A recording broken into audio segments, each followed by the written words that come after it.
The Masked Crusader, aka Natasha Cloud, with a 23-point performance to have the New York Liberty give the advantage, or have the opportunity, I should say, Brian, to take the 2-0 lead and sweep the series at home. But the win in Phoenix in overtime did come with some unfortunate, unintended consequences. We'll talk about that on today's episode. Hey, women's basketball fans, welcome to Gotta Get Up, a podcast for New York Liberty fans, brought to you by Black Rosie Media and hosted by Erica L. Ayala. Welcome to another episode of Gotta Get Up, a podcast for New York Liberty fans. Erica L. Ayala here alongside Brian Fleurantin. And Brian, I never clocked this, but Tosh Cloud has been in our intro since the very beginning. Granted, she's in a Washington uniform, but she's been there since we've been here. So look at that, faded. Continuity shows itself in mysterious ways. That's it. Hey, Damien. Hey, RC Iowa Hawkeyes. All right, we got some Hawkeyes fans coming through. This is our weekly New York Liberty podcast. Hey, Albert, good to see you. We cover the New York Liberty and other things in and around women's basketball. Brian and I have been doing this for 2 full seasons, which meant, or 3 actually. Jeez, yeah, goodness, 3. 24. Yep, 3. That's right. 2 finals runs, and hey, we're in the postseason again. But Brian, we definitely have some things to talk about when it comes to game number 1. Now, let's first talk about the elephant, right, or the Stewie in the room, which is that Breanna Stewart went down almost 3 minutes into overtime with what appeared to be a knee injury. Now, we know Stewie has had some injuries before, of course, including this season she was dealing with a bone bruise. But Brian, what do we know about this injury as of right now? It is a little bit past the half hour, wherever we are, 7:30 Eastern, 4:30 Pacific, everything in between. The most recent reporting from Maddie Kenny of the New York Post and Ramona Shelburne of ESPN is that Stewie underwent an MRI and some imaging.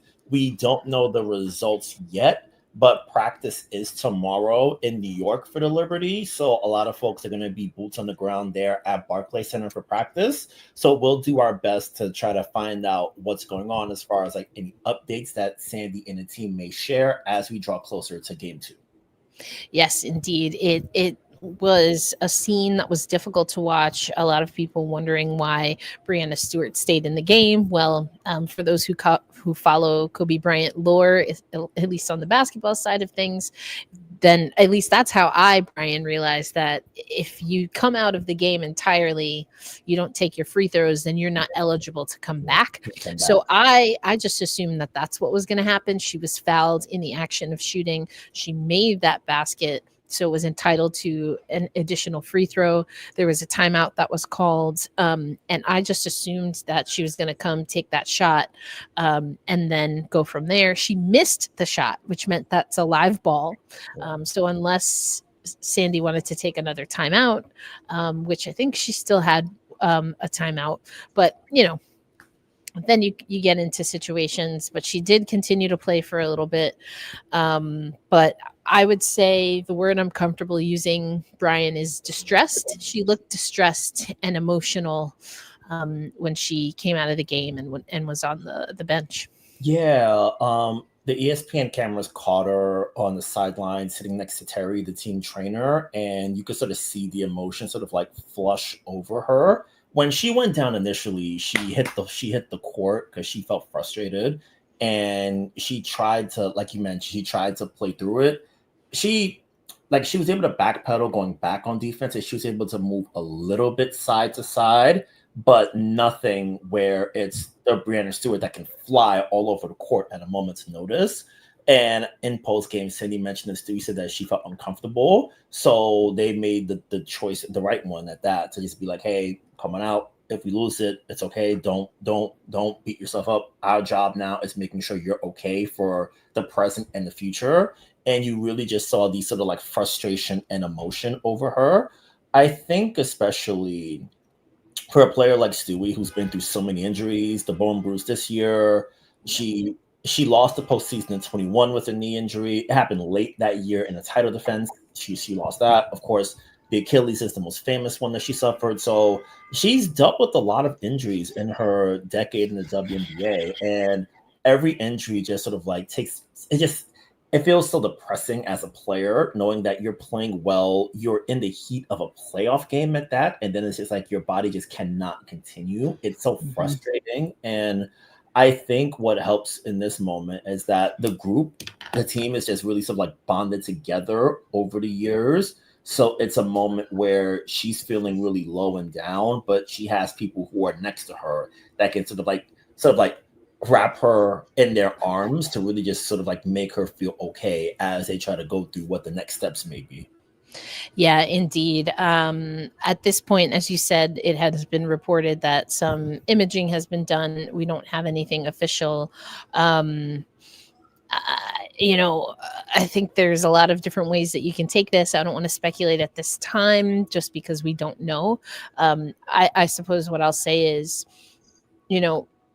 I'm sure that the New York Liberty are going to assess things, look at what is best for the organization, and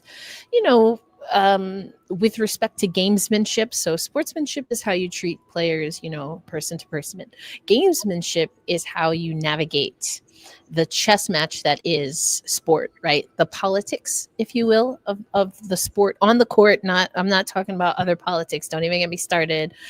Poli-sci major, double 2 degrees in the subject, so don't get me started on that. I'm talking about gamesmanship, how you navigate, how you manage the game. I wouldn't be surprised if the New York Liberty wait until the absolute last minute to disclose whether or not Breanna Stewart will be playing. Yes. And if I am to be correct, I believe the absolute latest you can submit injury report is 5 minutes before tip off, as we have seen in this league in various teams. Sometimes they will not tell you about an injury. They'll tell you at halftime, oh, hey, this player's back hurt. They're not playing tonight. Really? You knew that this whole time? All right. Yeah. I see how you're moving. I mean, yeah, there are definitely some examples that we're maybe not going to get into, but if you want to blow on over to Illinois, whatever. This is not a Windy City podcast, if you will. Yeah, we are not Quinta over here, right? We are not. So anyway, I think it is unfortunate that Stewie has this injury. I mean, I see Damien saying Stewart should have been benched. I think we just walked through it. She wanted to at least have the opportunity to come back. She missed the free throw, so that's live action. Are you going to, take another timeout there? I mean, I don't know. I think it was curious, but Stewie's grown. So I trust her. Exactly. Winsome was picking up what we were throwing down. Hey, Daniel, good to see you there. I think it's unfortunate.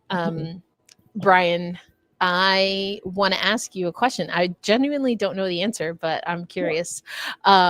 Did you watch episode 4 of Liberty All Access?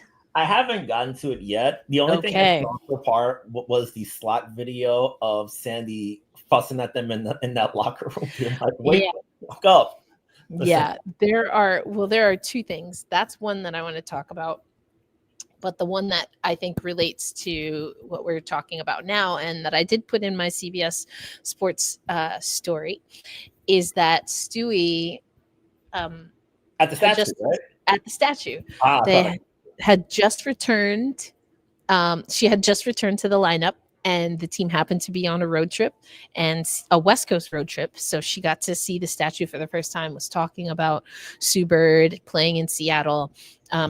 And as she's sitting there, she's also talking about where the team is. This is the back end, the last road trip of the season.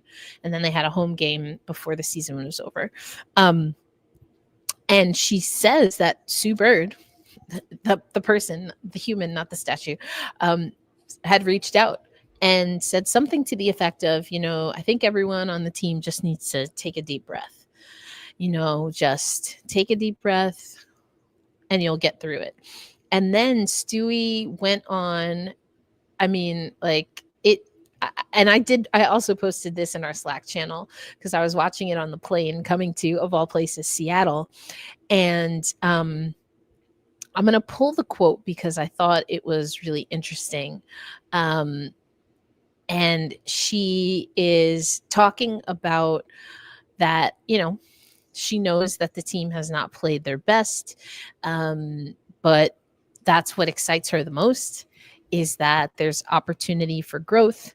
And she says, let me pull the quote real quick. Let me make sure I find the right part of it that I want to read.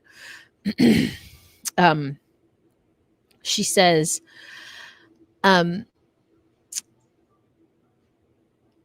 we haven't peaked yet, and that's what's the most exciting part about it. We still haven't played our best. Everybody who's been talking shit and doubting us, all these things, that's fine. But make sure you stay over there when it's going good for us too. And so that episode came out obviously before game 1, before the injury. And to me, I was like, all right, this team is ready to lock in. Now, Brian, obviously this could be a quote that, people are like, well, that's what you said. And then this is what happened. Putting aside her injury, I don't think it's fair to blame anyone for it's basketball. But this also, even if we put the injury back on the table, Brian, I do think that quote and the sentiment and having like a fallen comrade also could be something that finally wakes this New York Liberty team up. And if I'm being honest, Brian, as sad and as disappointing as I think we can hold space for people to feel, I think that's exactly what happened. Yeah, I think for this group, this is the challenge of losing a franchise player. It's, oh my God, this sucks. We feel bad. But then you wake up the next morning, it's like, oh hell, there's more work to be done. Like there's more work to be done in Gotham.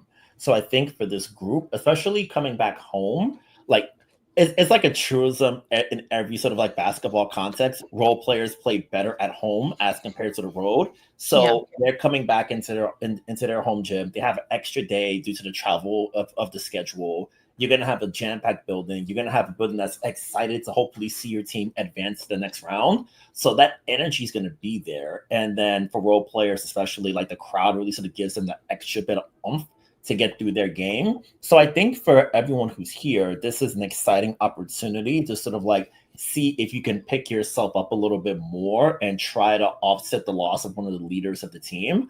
I think if they're able to do it, it'll be a testament to the work they've done as individuals and the sort of like madness of the season of trying to sort of like tinker and experiment with so many different kind of things.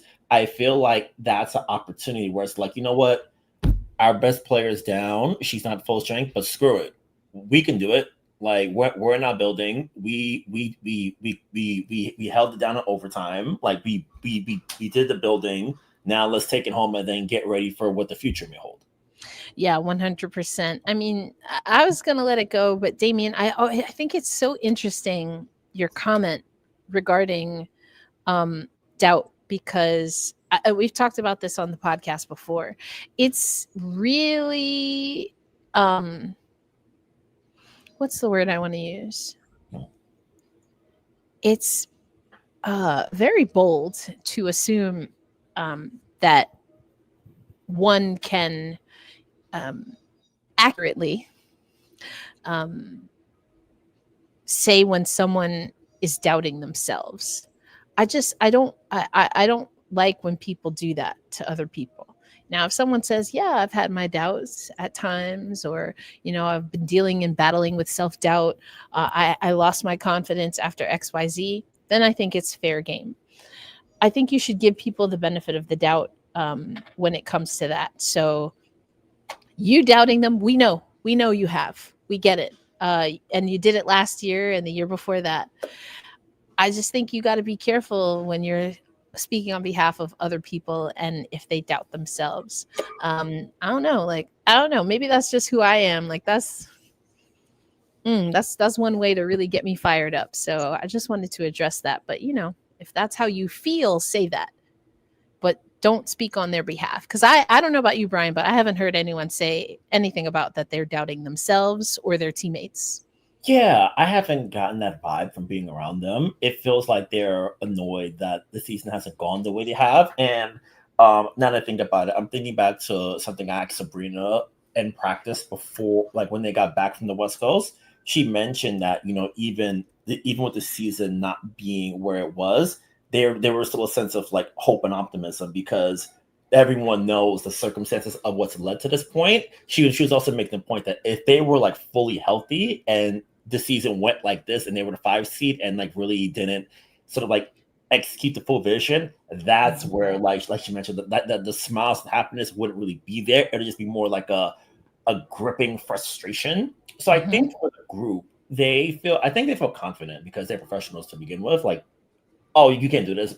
Bet. All right. Well, watch kind of thing. But all of them have that.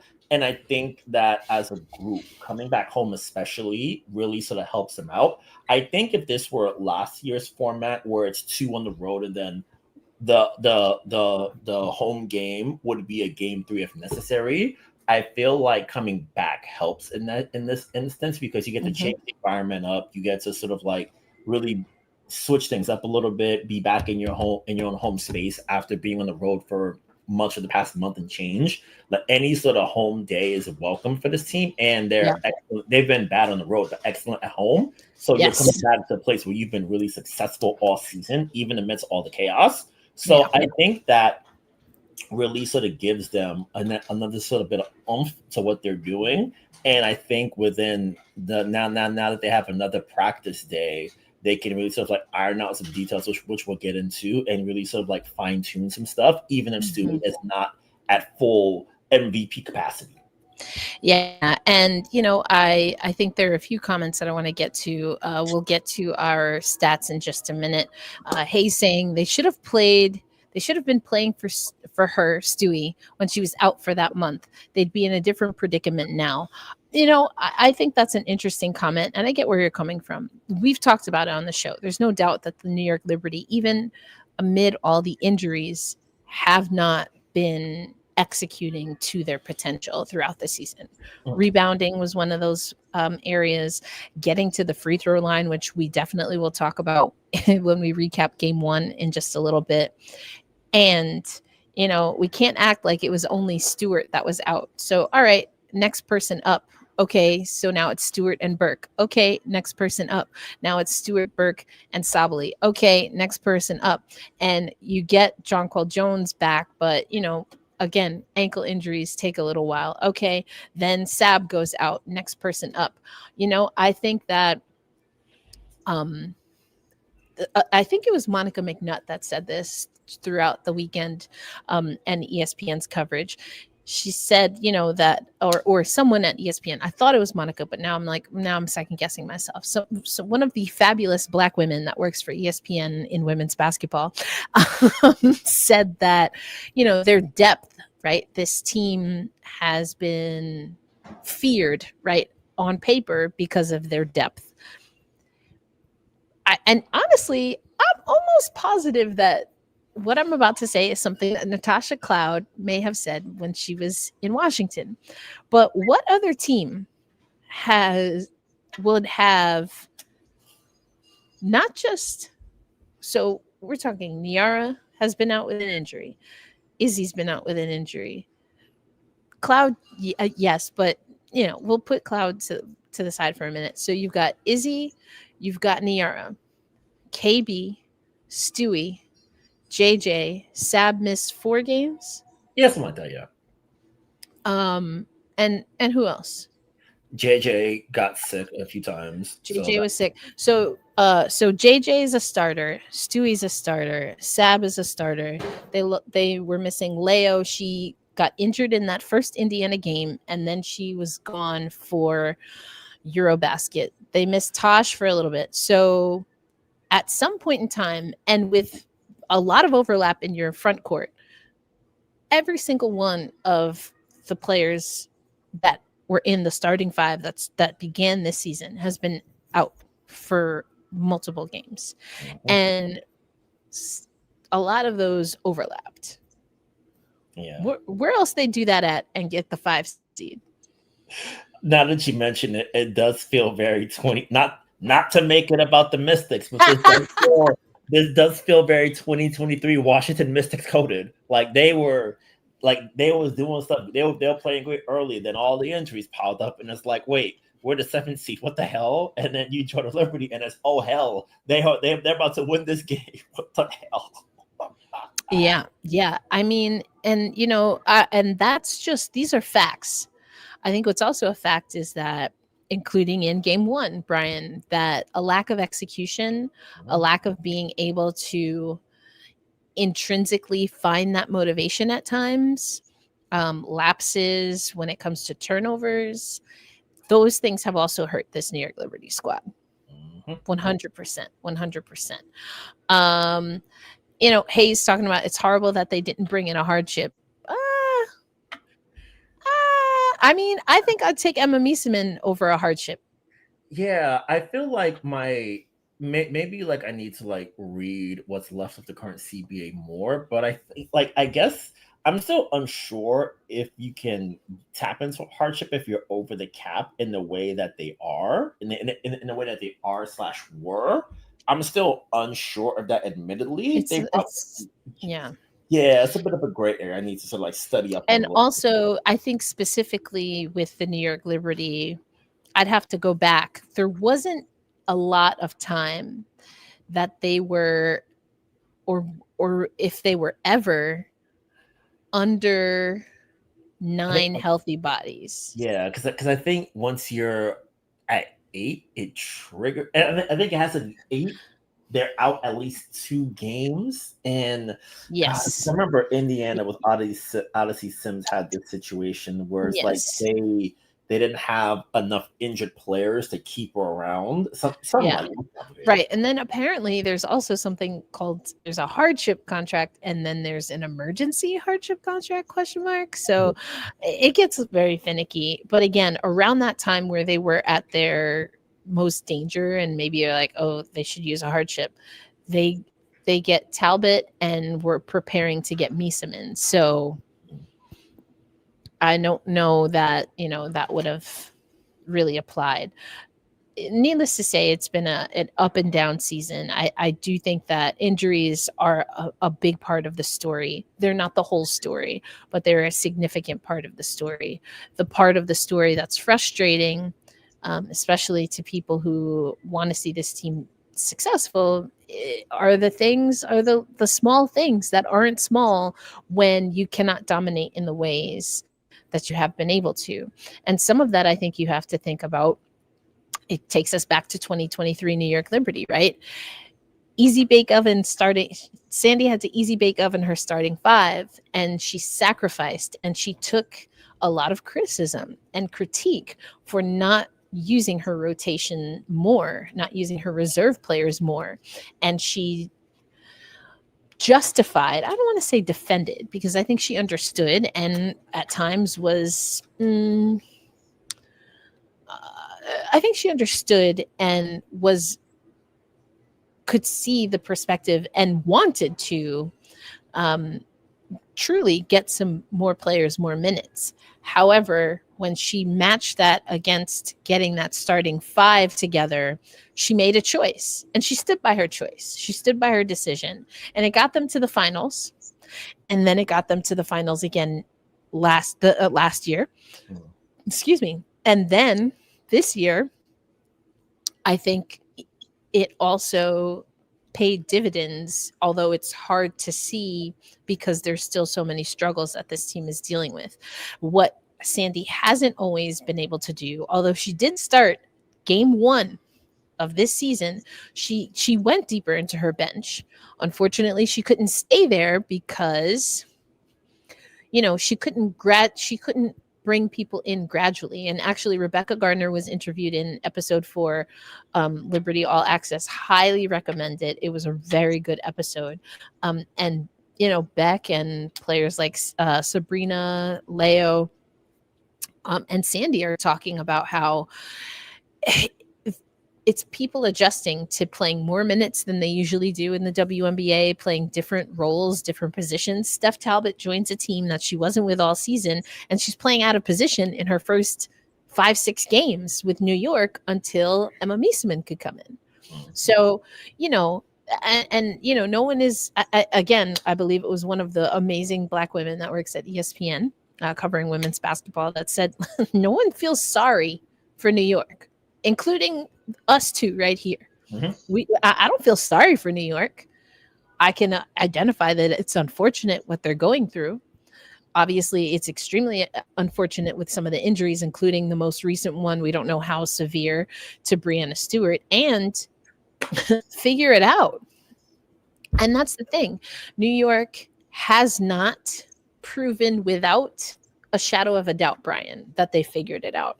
Yeah, it still feels like there's still more to be done as far as them executing properly, not having those breakdowns, because even in the win yesterday, there were so many times when Phoenix just sort of like cashed in on those inverted pick and rolls with AT and a guard, and it's like, guys, they've been working out with that all season. Like, I understand it's a difficult action to defend, but you got to defend it now. Like, amazingly, they got it right at the very end of regulation when they ran it, and then Sabrina stonewalled AT at the semicircle. So it's like, I see you do it. Like, you did it then. I need you to do that and maintain that focus for all 40 or in Sundays, right, 45 minutes of basketball. Like, I know you can do it because I saw you do it. You just need to do it. Right. And that's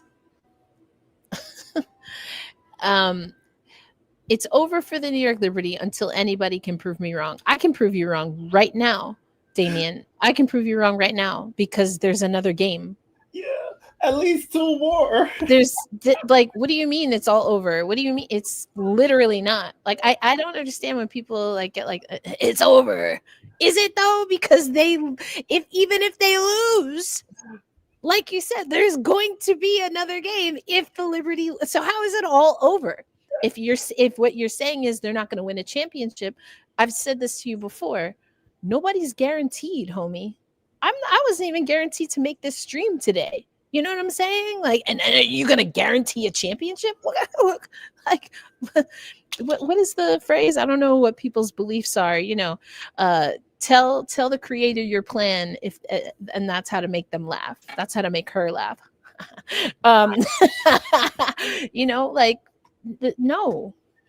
No, that's not how it works. That's why we play the game. So yeah, we just proved you wrong, homie.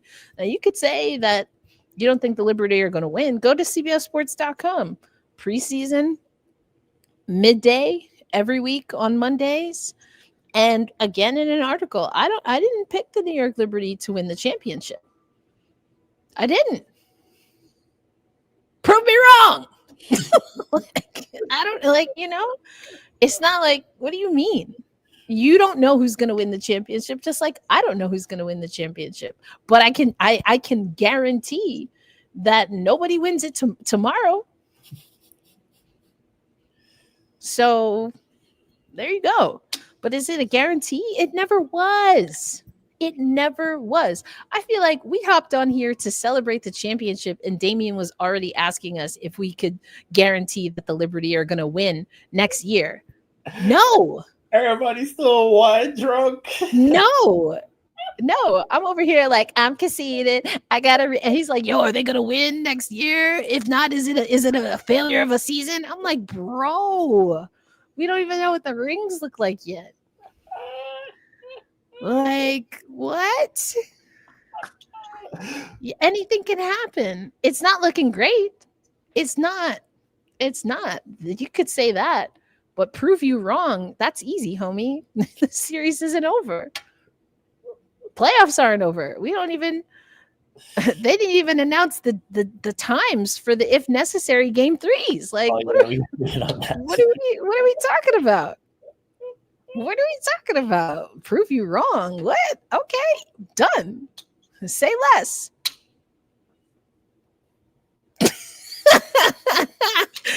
But what we have to talk about, and I want to come back to a comment that I saw regarding who should be our point guard. Tosh, it's time for Tosh to have the ball in her hands as our PG instead of Sabrina. There are a few different ways to look at this, Brian. I think this is a statement worth dissecting because Tosh gave the defensive energy that this team needed out the gate. And if I'm going to keep it a buck, I ain't seen it at that level all season consistently. Maybe like here or there. But we haven't seen that version of Tosh that we saw in Indiana until we saw it against Phoenix last night. Yeah. As everyone here knows, Tasha's a playoff riser.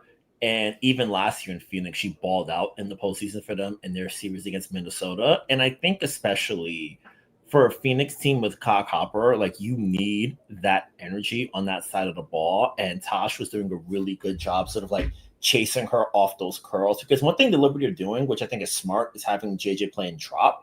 Because throughout the year, like JJ's having to switch, and then that empty side is open, and then oh my god, no one's there, so JJ's got to rotate back over there, and you don't want your center having to do all that heavy lifting all the time, even though JJ can do it. Yeah. Excuse me. So having a guard like Tosh who can navigate those screens, navigate those screens really well, really be able to contest without fouling, do those things in a in a high level, and play a really increased workload, I think is super valuable. And I think for Tosh on that end, you're going to need that energy for Copper because Ka probably has the quickest first step in basketball. So you need someone to stay with her. And she's anti-unquick is what you're saying? Yes, absolutely. Throwback. Yes. And you don't want to have a situation where you have to overhelp because you're getting consistently beat off the dribble and those lanes are coming to the basket because Phoenix, Nate loves a 3-point shooting team, and you have a player like a Sammy Whitcomb spotting up in the corner. You don't want to pinch off of Sammy too much because it's automatic 3 every time. So having a guard like Tosh who can stay in front, that way they won't have to help as much in those drives. It makes it a little bit easier. And the team's sort of like gap defense is really good, like helping in timely fashions, not really overextending themselves with help defense. So they did a really good job on that front. So I think when it comes to maintaining that, it's just a matter of sort of like amplifying what they're doing. And on the other side of the ball, I think we've talked about it subtly throughout the season. One of the questions I think we've both had is, what do you do when a team dares Tosh to shoot and goes way under? We saw what happened on Sunday. It's okay. You want to go under. You want to sit sort of like sit at the free throw line extended and sort of dare me to drive into you and just drive into Natasha Mack and Alyssa Thomas's arms. I'm going to take this pull-up 3. It's going to go in. And then now your defense is going to have to completely adjust. And then when you do have to come up, I can get by you and get to the rim. So having Tosh be confident in her shot and really sort of be dialed in from deep, I think it really allows the offense to really sort of like unspool to a certain extent, because I think especially if they do advance and they face another level of defense, and the defense in particular in Minneapolis, Minnesota, they're going to dare you to shoot. And she's going to need to be confident in those open jumpers because they're going to have a situation where we'll get to that a little bit later too, but I agree in large part. And to the Tosh point, if she's able to knock those jumpers down, it makes the defensive assignment a lot more challenging. And then you wonder on the Phoenix's side, okay, if Tosh is making these shots, I have to take Monique Okoa-Akani off of Sabrina and then divert her to Tosh. If I do that, then a weaker defender is on Sab. Sab is off ball. She's coming off these screens and trouble. So it puts Outpage, absolutely. Oh, let me do it this way. Yeah, and it's such a hard balance sometimes when it comes to, I think Tasha's talked about it with us throughout the year of, okay, I know I got to be aggressive, but sometimes big dogs got to eat. And I think it's a situation where the team is unselfish to a plus in this instance, whereas, okay, I'm not going to sulk and piss and moan because I haven't gotten the rock in a few possessions. Like, if you got it, you got it. And I'm going to screen for you, get you open, get you off these handoffs so you can sort of like drive to the basket off a sort of like inverted screen, things like that. You can do these things because everyone is sort of like dialed in together. And I feel like that part really matters a lot. And I think especially understanding the bigger picture here, which is getting to the next round and then hopefully getting to the championship round. And then if everything goes right, championship waiting for you at the very end of the tunnel. It shows that everyone's sort of bought in and working for the same goal. And I think for Tosh, just being aggressive, making Phoenix have to choose between who is going to guard her, because you don't want to just leave a player that's hot, because that confidence builds up. That building is going to get louder and louder and louder. And now for this Phoenix team, we talked about it, Erica, with the easy bake. This is almost an easy bake season for Phoenix in the sense of like, hey, we're all coming together. We have big dreams, but we haven't had the full time to get together. Satsu has been out for a while. Cock Hopper has been out for a while. AT missed a few games, but she's been mostly here. So it's okay. Now, how am I going to have to how am I going to reincorporate and get everything lined up? Dawana coming in midseason, like it's a lot coming together. And now for Nate and Phoenix, it's okay. We're on the road. We're down. It's not best of 5, best of 7 yet. It's, oh hell, it's best of 3. If I lose, we are heading off to parts unknown. So that pressure is on them, and I think that might make them a little bit tighter for Wednesday night. And if you're New York and you have players who have this championship deep playoff level of experience, that gives you a bit of an advantage over a Phoenix group that, outside of like DB, Ka, and Sammy, I don't think has much finals, some AT2 in 19 and 22, but they don't have as much championship experience as New York does. And I feel like if the game is tight late, that experience really comes into play in New York's favor. 100%. Everything that you said is wonderful, and I'm going to completely change the subject here, Brian, because I'm over here looking, right? And I'm looking, and I find myself for some reason wanting to look at this Ka Copper. Oh my goodness! And no! Look at this! Colors. What, yo? How long has she been in Phoenix? But then look at this! Oh no! And this! Oh no! Oh what? No. That looks like what? This one looks like the mystic color too. Oh no! What? Oh, come on! Where do we? Yeah, that's Washington, Tosh. That's Washington, Tosh. Can I blame Ron and the league office for this? I kind of want to blame Ron and the league office for this. Like, wow, come on, they took media day pictures. Come on now, I know.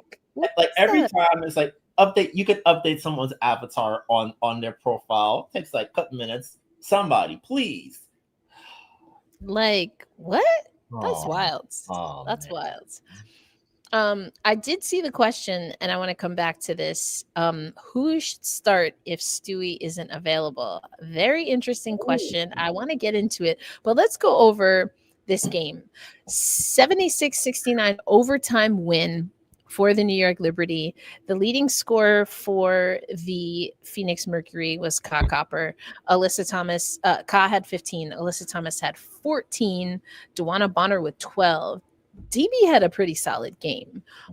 She definitely played her role. Satu, there might need to be a conversation about postseason Satu, but it's not a Phoenix Mercury podcast, so I ain't got to do it. Let's come to New York, where we had 4 different players in double digits, starting with Leonie Fibish. Sabrina and Standy had great things to say about Leo coming in clutch in overtime. And, this is what Sandy said first.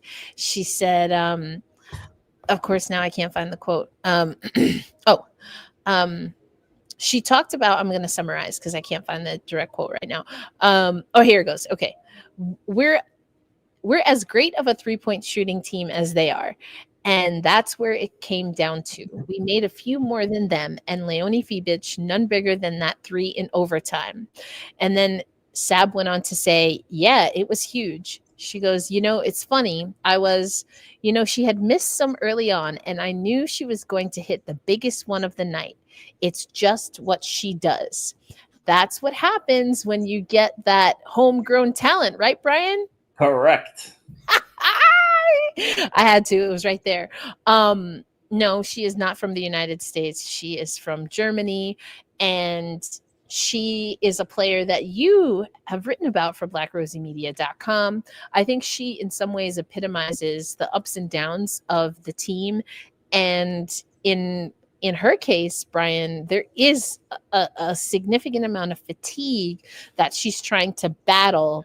And so a part of it is just wondering if the New York Liberty, part of their on again, off again, is that they're trying to manage what their reserve looks like. And when do you go all out? When do you max out? And when do you maybe leave a little in the tank to survive and fight another day? And I think Leo is kind of the embodiment of that for me this season. Yeah, because after the All-Star break and sort of towards the end of August, Sandy was like, "Yo, we gotta get her a little bit of time, just sit down a little bit." So we saw them gradually I think that's part of why Beck's late season play was so vital, is because they could at least sort of slide someone into Leo's spot for a few minutes at a time, so she could sort of sit down and rest up a bit, because she's had, I would say, perhaps the most miles out of anyone in basketball this season, as far as traveling before the season, being in championship level play in Spain, coming back in for a little bit, leaving out to go to Germany for Euro 2026 complicate preparations, things like that, coming back, jumping right back in, being banged up as she does it, and then still being tasked with guarding elite perimeter players and sometimes power forwards due to injury. So she's really been able to sort of she's almost the embodiment of this. And in the newsletter a while back, I did a section on the Liberty sort of being fatigued. And Erica, you got me this photo. It's one of Leo in Minnesota, just looking so aghast at a terrible referee call. And I'm like, yes, this perfectly epitomizes the frustration of the fatigue and everything. But I think Leo, she's tough. And even to her game yesterday, I liked a lot how they were able to get Leo off those handoffs with Jonquel. I wish early on she was a little bit more assertive as far as getting her shot, because sometimes she had the step going to the cup, but she would just try to be too unselfish in that regard and try to make a pass out, and then that would lead to a few turnovers. I think one time she drew a foul, but it was almost a travel. So it's in moments like that, I kind of want you to use your height to just sort of just go over the top of a defender and just sort of hey, make them call a foul. If not, at least you're I trust that you're going to get a good shot at the rim because you know what you're doing down there. Yep. So I'd like to see on those drives, just sort of look for your shot a little bit more. It's okay. Sandy talks about it a lot with us all the time, where it's Leia wants to do the right basketball play, and sometimes the right basketball play is, oh, hey, you're open in my line of sight, and that if I get it to you, you pass it over to the wing, it's an open shot, great. Other times I'm Leo, just you gotta just throw it up there. It's cool. Don't worry about it. Right. Yeah. 100%. And, again, she has to just get in rhythm. You, again, were able to talk to Leo, did a great story. And one of the quotes that you had in that article, I'm going to, I'm not going to read it, but she was effectively saying, she said in a post game that, how she plays on the defensive side, knowing that she can stop another team from doing what they want to do, that's what fuels her. And so I want to see her even be more aggressive, because she's great defensively. And Leo, some of the way that Leo is officiated in the WNBA drives me crazy. I think she gets a lot of ticky-tack fouls, and it's not if you look at a Rebecca Allen, especially in her years with the New York Liberty, she would get ticky-tack fouls and she deserved them. In my opinion, the work that Leo does, sometimes she gets caught up and gets called for fouls that I'm like, y'all could have let that go and would never call it the other way. But I digress. So Leo is someone who had a solid game, and we want her to build off of it, I think, is the lesson, the moral of that story. If we continue on, Breanna Stewart, I mean, 1 of 3 from the arc, 7 of 14, so 50% from the floor. Again, unfortunately had an injury, but continues to be a player who she was getting to the rim. She didn't always benefit from the contact that she received, but another solid performance from Stewie. And the thing about Stewie that I think goes underrated, especially in her years in New York, Brian, is that she often is keeping the team afloat. It doesn't always look good. People will talk about her shot isn't falling. And I get that. If you are only looking at the box score, or if you're only looking at when she's releasing the ball and she misses, that is a narrative. I don't think it's the complete narrative. Stewart and Cloud, and I talked about this in my article for CBS, they were the only players. I think Sabrina was the only of the 9 free throws, the nine free throws that the New York Liberty had. 8 of them were taken by Cloud and Stewart. Yeah. Like either nobody is going to the hole, which I do think, and if you're in our Slack channel, you know this, I do think the New York Liberty, Brian, need to drive more. And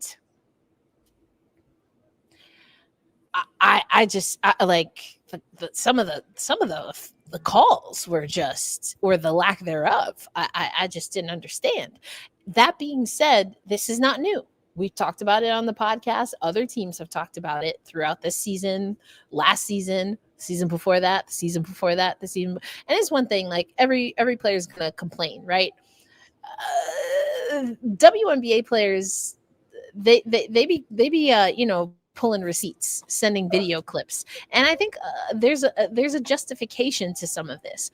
But what needs to happen, and I've said this before, the only way the New York Liberty can advance, even if they beat Phoenix, advance to a final, is that they have to put their bodies on the line. Now, you make that argument, and it was on a drive that Stewie gets injured. Yeah. If that is in the head of the players, then to me, that's an example, or maybe it helps me understand where the team is. No one wants to get hurt. I think we can all say that. It's an assumption. It's a widely accepted assumption that an athlete is not going to play to get hurt, right? What is also understandable is, whether it's conscious or subconscious, that when you have been banged up, when you have seen a significant injury, that maybe you try to, and you have to, find other ways to impact the game. That's understandable too. But it's how I feel about bunting in baseball. If you can't hit the home run, and then but you know that your job is to score runs, then why wouldn't you drop it down? Get on the base. Yeah. You can't score until you touch the bases. You can't score in basketball until you get to the hoop. And if it's not dropping from the perimeter, from the midi, and by osmosis, by everybody out on the arc, at some point you got to move. You got to move them feet towards the basket. And that is the one thing I remember. I think it was Amir during the game was like, why does it seem like we're always late in the shot clock, someone trying to take a 3-point shot? Because that's what it is. There's not enough movement. There's not enough movement at times offensively. Yeah. And that to me is extremely frustrating, because this is a New York Liberty roster that has the size, they have the speed, they have the ball handling, the strength, and the finish to be able to get to the basket. And even if they miss, which, blown bunnies is another thing we got to talk about. In theory, even if you miss, you're forcing the officials to make calls. But as I said, in theory, because the New York Liberty have missed wide open shots, the New York Liberty have missed shots because they were anticipating contact that never came. The New York Liberty have missed shots because there was contact, but they anticipated it instead of anticipating throwing that thing down to the bottom of the net. That's all you should be worried about. And at some and again, I'm leaving space. I was an athlete. I was a basketball player. I never played like this, but I do know some people, you avoid contact. I was the intense player that the coach made drive on the bigs. I'm 5'5" on a tall day. On a tall day, I'm 5'5". On my tippy toes tall day, I'm 5'5". And I would get to the basket because I thought in my mind, I had a 7-foot wingspan just like Stewie, and was at least 6'4" in my mind. That's how I played.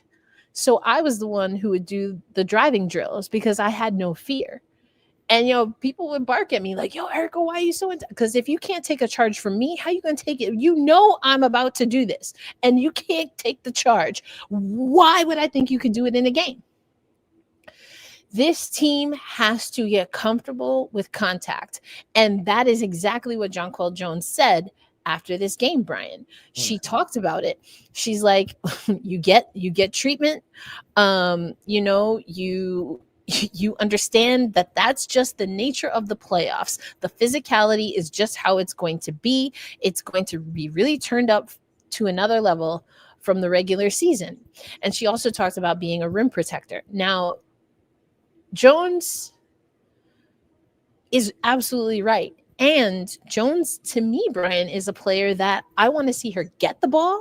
We talk about this all the time. Jonquel Jones needs paint touches early in the shot clock. Whether she shoots it, whether she even looks at the basket, irrelevant. Get the ball to her early and then set the offense up from there. I stand on that. I've been saying that since we started this podcast. But she's also got to maneuver just a little bit differently. I think Izzy Harrison does the best on this team. Izzy and Emma Miesemann. But there are times where the New York Liberty are so sped up and they're trying to blow by their opponent so much that they almost run beyond the basket and beyond a reasonable angle for them to make a shot, which is why they're missing shots that at that point they look wide open because the defense is like, I don't got to guard you. You ain't making that. Yeah. And they're right. They got to get their ankles right. But another thing is hit the brakes every once in a while. Change pace. That's what basketball is. I don't see enough. I don't see the New York Liberty trying to break people's ankles enough.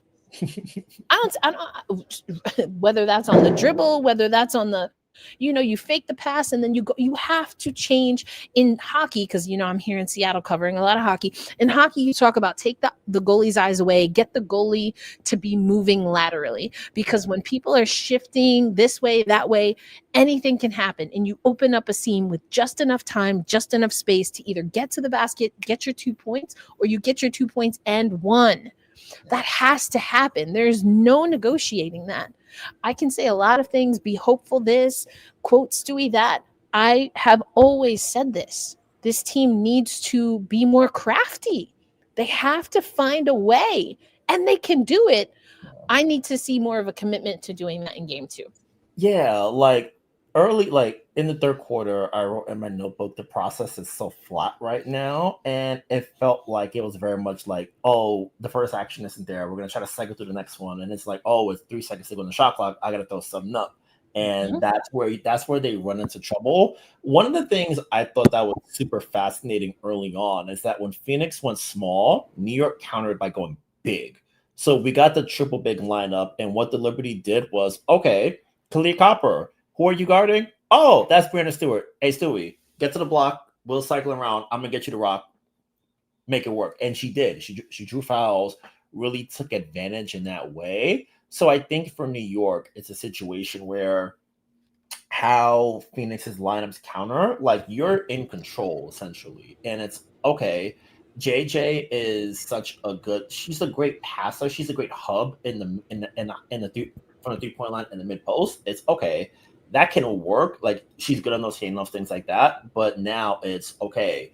Can you get JJ on a hard dive to the cup? Because JJ has such a great touch at the rim. So if she gets it down there, like it's going in about 80% of the time because she's really good down there. Like they got to it a little bit early. There was one play, I think it might have been their first bucket of the game. It might have been their second bucket of the game, where Leo gets it on the handoff and then she loops it up for JJ and she finishes in traffic.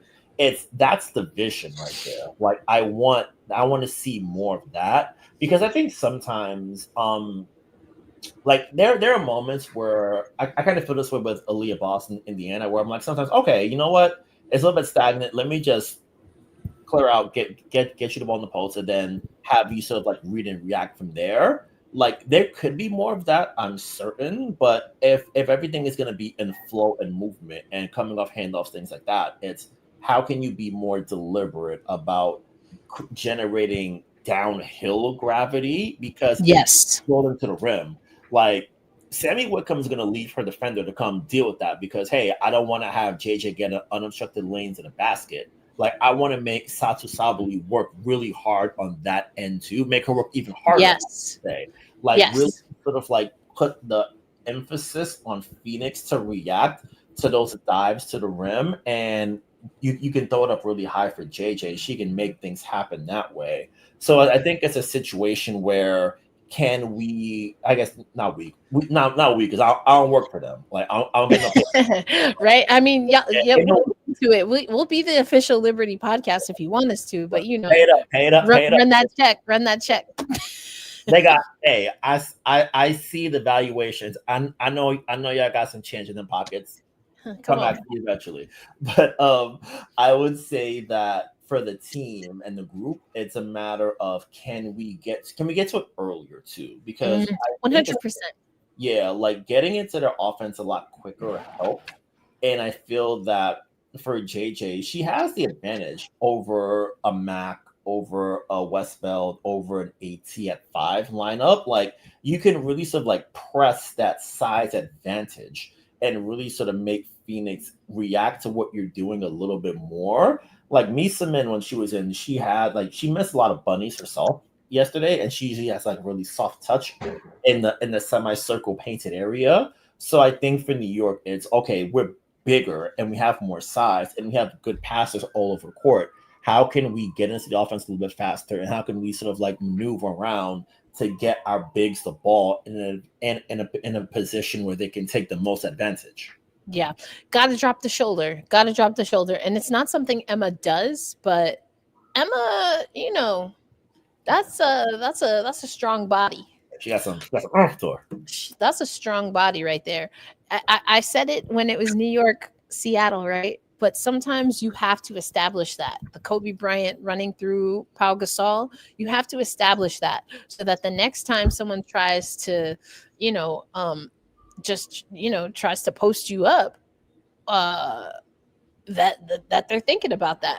I might get an elbow to the sternum. Yeah, I mean, I'm just saying. Sometimes you have to, I think who does that really well? Bree Jones does that really well. Yeah, Aaliyah, she's so good. And some people, I think, she can be a little borderline, but because she understands that if I don't establish myself, I'm not getting this paint. You have to own it on both sides. And if that means you get whistled, you get whistled. If that means, you get hacked, you get hacked. But you got to show no fear. And the New York Liberty are a very finesse team. They have so many amazing finesse players, but that's not, they can, as Damien is saying, they get a little they fall in love with that jump shot. And Brian, I asked Sandy about that because the last time, what game was that? Was it the Seattle game? See, now I'm forgetting all these games they were definitely on the West Coast, but I was like, what is the balance between seeing Stewie get aggressive and Golden take State. It down? Thank you, Golden State. That's right. What's the balance between doing that, attacking, and then finding your shot? For me, the balance is getting JJ the ball early. I do get a little bit miffed by her body control at times. And she brings the ball down too much. You know, I'd be screaming. I think it's actually better. I haven't been honed in on it. And also I haven't thrown any very plush animals against the wall because of it. So I'm going to say that even though I haven't clocked it, I'm going to say it's gotten better just by that fact that I have not had the need to throw things against the wall. Only things that would not leave a dent. But JJ, if she can establish herself and pivot instead of like sometimes she kind of tries to rock, you know, but sometimes you need to be strong in the hips and pivot. I mean, these are again back to basics and fundamentals, because whether it's right or wrong, JJ and contact that she gets when she's deep in the paint is going to be officiated differently because of her height in particular, comparative to the people who are guarding her, especially if she's got 3-4 people on her. Most of them are shorter, if not all of them are shorter than her.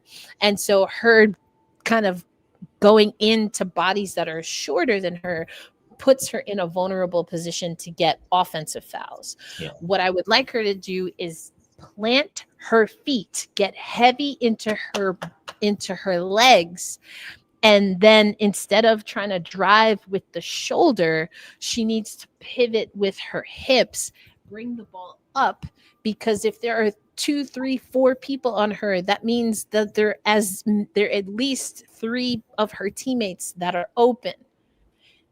And we know this team can shoot the ball.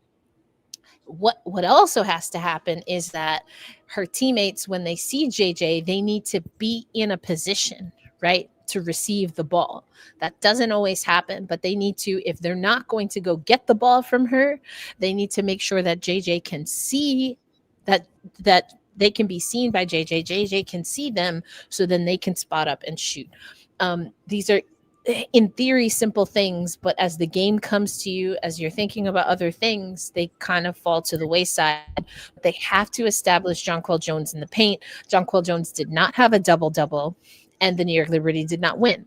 Now, JJ, you know, and her double-doubles, 33-0, Brian. Undefeated. That's insane. Like, why isn't that the top thing on the whiteboard? Get JJ a double. We want to win today. How do we do that? Get JJ a double-double. And again, teams are going to scheme against that. And there was like a comment that I didn't completely understand, having to do with Sabrina Ionescu and maybe where her offense is comparative to Tosh. When you have Tosh having a night like she had on Sunday, let's keep it a buck. That's because they did everything to make sure that Sabrina didn't have that night. Yeah, Okowa Akani was excellent. Like, she only shot 2 for 11, but so what? Her defense was awesome. She was chasing Sab off the line. And surprisingly to me, she didn't start the overtime. And I wrote it down. I was like, that's an interesting decision by Nate there. I guess I could see the logic of trying to get more offense in the game with a Whitcomb or someone else. But Monique was defending Sab really tough. And eventually Sab was able to sort of like get through, like, on the pass where Leo hit the deciding 3-pointer in the final moments. Sab had got a driving lane, and then she's able to kick to Leo on the wing, and that's it. But Monique was playing really well. I thought she did a really good job. I think it's, especially for coaches, it's, my offense isn't great tonight, but that defense is hitting. Like, Monique is defending her tail off. She's making it really hard on Sabrina. It's, can I live with a bad offensive night with great defense? I think the answer is yes in a playoff setting. Like, when it's 100%. Yeah, like we were there last year. No one scored a single. Like, it was impossible to score in that game 5 last year. But you know what both teams are doing? Defending their tails off. Like, you have to. Yeah, you're not getting no buckets. It's like, if I'm not scoring, you definitely not scoring. Yeah, definitely not scoring. Yeah, and I was surprised that he pulled her to start overtime. I think if he had a second bite at the apple, I think he might do it differently. So if this game is close late, I'm gonna be interested to see what lineups Phoenix runs, and how they try to sort of like find the best 5 to get them to the finish line. Yeah. And again, that goes to easy bake versus having a few years of practice cooking the old cakes. I reacted viscerally. I forget what you were talking about, but when I saw this, like my face contorted. So apology if you saw that and we're like, is she having a stroke? Is she okay? But Vero, you are not crazy. You are not crazy. Well, I should say, at least not with regard to this, because I was going to say I'm not crazy, except that is maybe not accurate. I definitely am passionate. Okay. But we're not wrong. I'll say it that way. We're not wrong about this. I said it in the Slack channel, Brian. I was like, at the half, if y'all coming into the second half, y'all need to attack Ka. At all, like that goes back to the gamesmanship I was talking about. I decide how many fouls makes you ineligible for the rest of the game, but I sure know how many. You know what I'm saying? Like, it's not my fault. It's not my fault you got into foul trouble, but I'm gonna help you along. Go on and sit down. Get you a breather. Like those are things that you have to do. I think Phoenix had some things probably. I know a lot of people were wondering why, when Stewart was still, even on the broadcast, when Stewart was still in the game, why not attack Stewart? And I think there are a few different ways. Sometimes you just you get so caught up in other things that you miss things. If I had to guess, I'm not reporting on this. This is my take. If I had to guess, New York not attacking Ka was maybe that they were a little focused on other things. And then also Phoenix made some adjustments. Now, as far as Stewart, it's hard to, and I have to, practice what I preach. Watching the game after Stewart's injury, my take, Brian, the feeling, a thought that popped in my head as I was watching was that Phoenix was also rattled by that injury. It just seemed like, and injuries, athletes see injuries. Unfortunately, they experience injuries, and sometimes this is just my take, watching sports, playing sports, being a fan of sports. Sometimes there are people who get injured that it just hits a little different to the morale, the psyche. It was, I don't know, I don't want to say it was a non-contact, but it seemed like, well, it was enough contact that she got a foul in the area that she got injured in. Again, not a doctor, don't want to speculate, but I don't know. I just think that injury, now, whether it was because it was Breanna Stewart, whether it was because they were feeling they had a minute to, the adrenaline kind of sunk a little, that this isn't overtime. I don't know. I just, that was my take, is that things shifted, not in like a very exaggerated way for either team, but that things definitely shifted. And I think that both teams, I think it's fair to say that both teams did certain things very well, like one or two things that they're like, we're proud of how we did this. And then everything else, they now have to figure out, how do we get this going? Because if we don't figure out at least another 2-3 of these things, then we're going to find ourselves in a bad way. This wasn't a beautiful game of basketball. It wasn't. It lacked at times execution. It lacked energy at times. But what it was is what I thought this series was going to be. Ugly, knock down, drag out. At the end of the day, the team that wants to win more or wants to make fewer mistakes even is going to win the game. And I don't think that we should expect anything less for the remainder of the series, however long it lasts. Yeah, like playoff basketball for me, like it's bar fights every way through. It's like white knuckles. It's going to, hey, we in here, we're gonna be in this phone booth. We gonna brawl. It's gonna be tough. Ain't no easy buckets.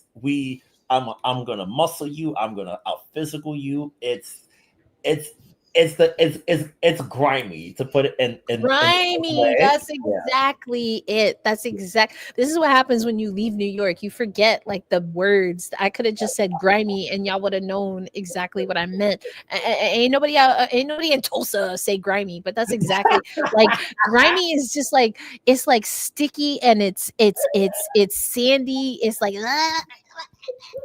grimy. It's exactly. This was a grimy ass game. It was like It it's was very, grimy. like It was grimy. yeah, that's the perfect way to put it. And I think for Phoenix, something else that I think really sort of played into it was that they had that game was theirs to take at the end. They had opportunity after opportunity. And we I want to be careful how I say this, Mm. but when you are an MVP caliber player and your execution doesn't sort of hit down the stretch, the eyes come to you. 100%. Yeah, we talked about it in 23 when Welcome to the Gotta Get Up podcast, a podcast for New York Liberty fans, where we always have to talk about that. Yeah, like we saw it play out in 23 with Stewie. We saw it play out in 24 when Wilson struggled in Game 4 against the Liberty and only got 2 shots in the fourth. And when you are that MVP caliber player and the team doesn't execute down the stretch and you're a big part of that, that sort of like shakes the. I'm waiting. Go ahead. I'm waiting for someone to put it in the chat. You already know about Sabrina, but go ahead.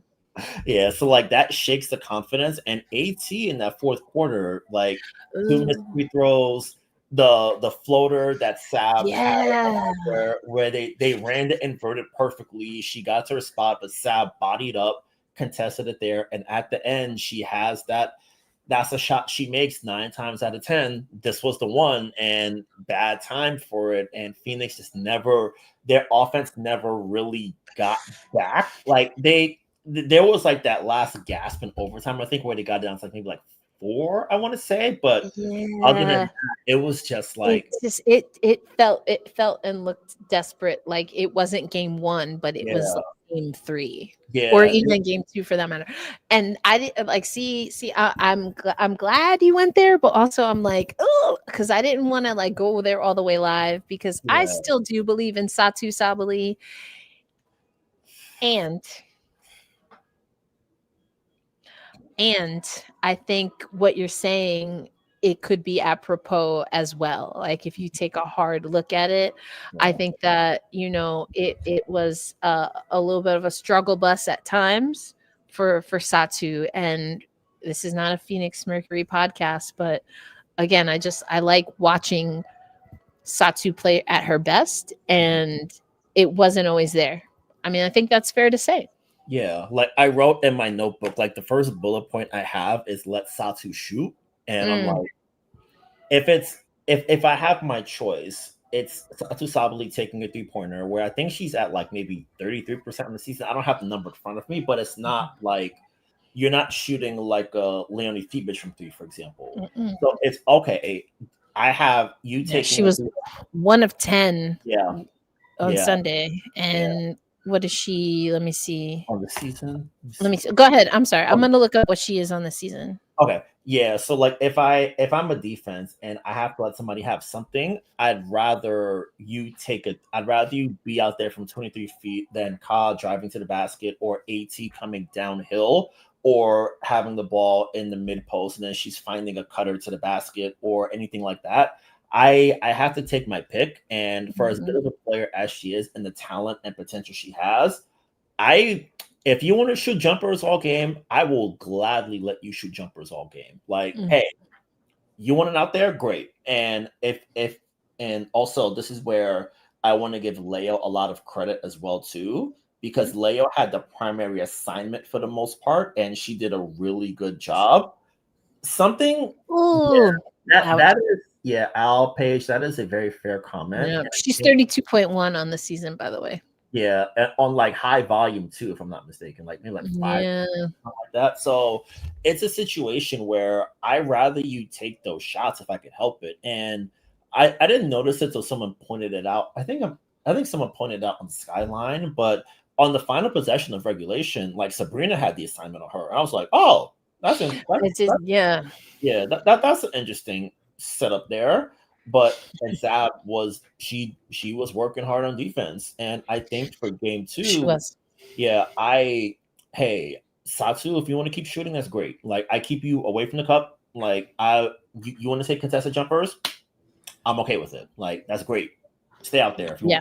want to. Like, take those contested jumpers. Like be 23 feet away from the rim. That's fine. I can give up something, and that's the something I choose to give up. Yeah. Yeah, and I mean that's fair. That is fair. Okay, so let's talk about what needs to happen in game two. This is a game two where the New York Liberty will be at home. They have a better home record, Brian, than they do on the road, which is great for this series because they did get the win. That's what Sandy Brondello talked about. They did what they needed to do in the first road game.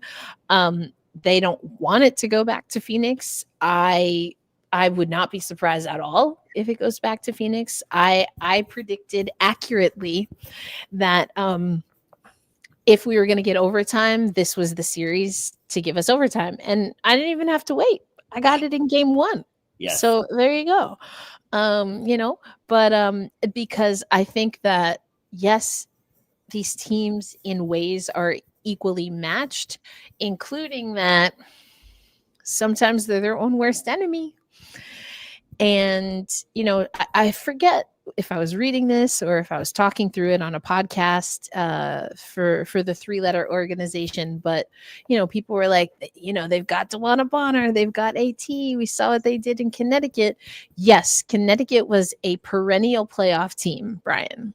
But what Connecticut never was a champion. Yep. There's always a final boss waiting at the end for them, which is tough. I mean, that's why JJ left, right? Mm-hmm. And it took her 2 tries, but she got it done with New York. So, I think that this has to be and a la silly. Phoenix hasn't really had so much luck since they let Sandy walk out the door. And by walk out the door, I mean that they had her sign papers, opened it, and took her keys back on the way out. Because they let her go. They made a choice to move on from Sandy Brondello, and now if they want to get back and win a playoff series, they have to go through Sandy Brondello. Poetic justice.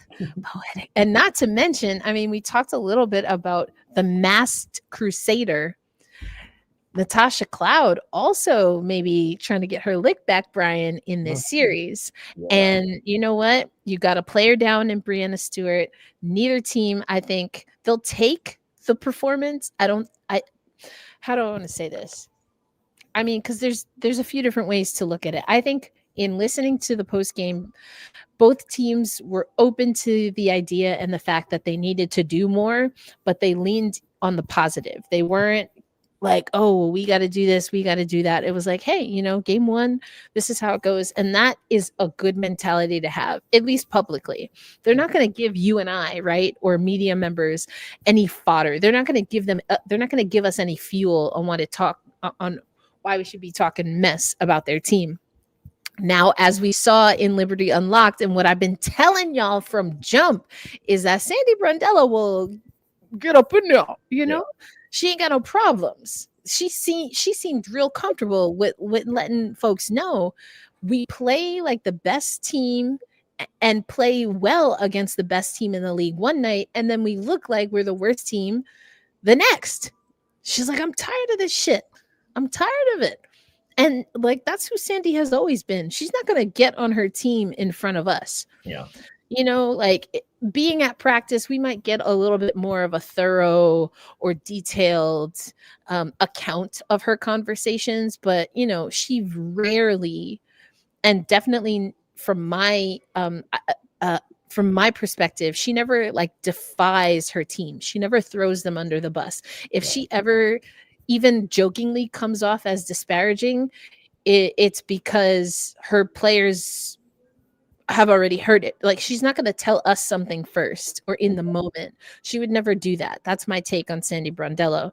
And I think that's why she has, and the trust of her team, that she can light into them, knowing that don't get out unless there's an all access New York Liberty miniseries. But even then, like, they knew the camera was there. You know what I'm saying? Yeah. Sometimes you gotta light it up. And I think that between, potentially, we have to say allegedly, potentially now, although I think it's unlikely. I'm going to be honest. I think personally it's unlikely that Stewart plays. There's an argument to be made, even if she can play, whether she should play, but we don't know enough to make that argument right now. I think it's unlikely that she plays. So you have the Stewart injury, Tosh getting fired up as the Masked Crusader, bringing it back to Gotham. And I mean, I still think Sandy maybe got a little something in there too. I mean, it's new personnel, but you always want to best your own team, especially when they're trying to do something that hasn't been done since she was there. I think there's a lot of juice. I think there's a lot of jam. There's a lot of potential for Moxie to take over this game, which for me means the New York Liberty are going to play fast. They're going to want to try it. They're going to try and run up the score early. To me, that's how we know this New York Liberty squad is locked in. They go fast, they go hard, and they run up the score early. Now. I'm not saying it's going to stay high if that's what happens, because, we've seen slippages. We've seen them have lapses. But to me, that would be a good sign that this Liberty squad, with their home fan base, is in the right headspace. That's kind of going on vibes, Brian, but from a X's and O's or maybe personnel perspective, what do you think is a sign, an indicator that New York is really ready to play? Like, what do you want to see at half, other than them having more points than Phoenix? I would say at half, if the turnovers are low, that means that they're in a good spot. I like that. Yep. I want to say in game one, they had 19 turnovers altogether across the 5 periods. And I'm like, some of them are ticky-tack, moving screen nonsense that the refs always call. Others, I'm just like, you guys aren't in sync there. So I want to see that. On the personnel side, I want to see a better Kennedy Burke game. Yes. I thought KB had a rough outing in game one. Like, there was one possession in particular where she got the O board and there's like 3 defenders there, and she's like throwing it up and just like sort of like speeding herself up. If KB has a better game and she's beating defenders off the dribble, because to your point earlier, Sandy has mentioned that KB is really their best player who can break defenders down off the dribble and get to the rim. So if KB is doing that and she's able to like get to the rim, maybe draw some contact, I feel like that would be a great sign for the group, because it's going to open up everything else for them. And in the event Stewie is out, I would theoretically assume that KB gets that starting spot, because I think having Emma as the backup works well for her, in that, she gets to come in, the offense runs through her for a little bit. She and JJ have a good chemistry, and you can really sort of like be able to keep JJ in drop, because Phoenix was able to take advantage of Emma in space. And if I'm able to reduce that as an option, that would be a great thing for I think for Sandy in the coaching spot.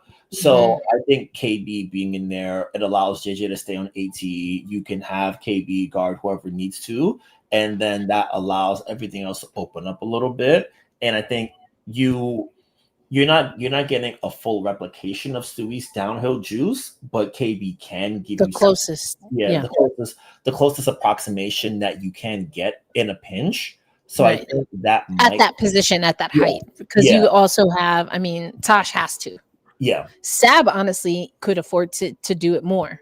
Yeah. Like, I think that this is where you're going to need to sort of like emphasize more getting into the painted area. And I think with Burke playing in a good space, I feel like that sort of like builds on that and sort of like almost forces the group, because KB is a great 3-point shooter, but she's best when she's driving to the basket. Like, I want you driving to the rim if you can. I want you forcing the issue. I don't want you to just like settle for an open 3-pointer just because it's there. I want to see if you can get a little bit better. So I think that would be the if they're doing that on Wednesday night, I like their chances a lot. And I feel like that would help push them into round 2. I love it. I mean, honestly, the turnovers, keeping those turnovers low is critical. And like you said, it was improperly anticipating or dribbling off your leg, just like little silly things. I did not like how that game was officiated for either team, to be honest. But they can't control that. Neither team can control that. This kind of felt to me like, to use maybe a boxing analogy, like, I don't watch a lot of boxing. I'm mostly going off of like Rocky movies and like what I know about Mike Tyson. You know how like every once in a while you watch a boxing match, and maybe especially like a match that was like heavily touted, anticipated, like literally all of them. Boxing, y'all be going wild on the promotion. But anyway, and then like for the first 30, we'll say 30 minutes, right, for a boxing match, because the rounds are what, like 2 minutes or something crazy like that. Yeah. Maybe like, so 30 minutes out of 2 minutes is a decent amount of time, you know what I'm saying? Like, but like for the first 30 minutes they're just kind of like, like doing the little mush thing, like maybe a little bit of that, but they're not really like getting in the body. That's how this game one felt to me. Like they were just kind of like, trying to spot them up, but nobody was striking. Does that make sense? Like, No, again, I don't know boxing, but that's how it felt to me. Yeah, like and like for the men, like game ones always tend to be like feel out series in the 7-gamer, where it's like, okay, I'm not gonna like really go on the offensive like that. I just want to sort of like feel you out, get a sort of like taste for what you're doing. Now that we're here, regular season context is out the window. I want us to get a feel for how you're going to approach certain actions and certain matchups. So I feel like that's very apt, honestly. And I think especially early on, like you saw teams feeling it. You saw them feeling each other out. We got a good idea of JJ primarily being in drop for this matchup. So that's going to be something we could sort of suss out and feel out throughout the series. I think it's perfect, honestly. I think it works. All right, cool. So I'll keep the boxing analogy, but yeah, I think that there's a lot more in the tank for both of these teams, which is exciting.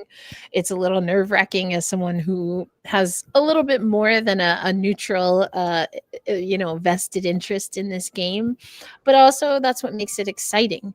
I think both of these teams are very capable of moving ahead, and I mean it's the 4-5 matchup. If things were a little different, one more win for the Liberty, one more loss for Phoenix, and the roles are reversed. But I don't know, does that matter, except that you start at Barclays? Yeah. You still gotta. I don't like the 1-1-1. I really don't like the 1-1-1. But in this case for the Liberty, could this be advantageous for them?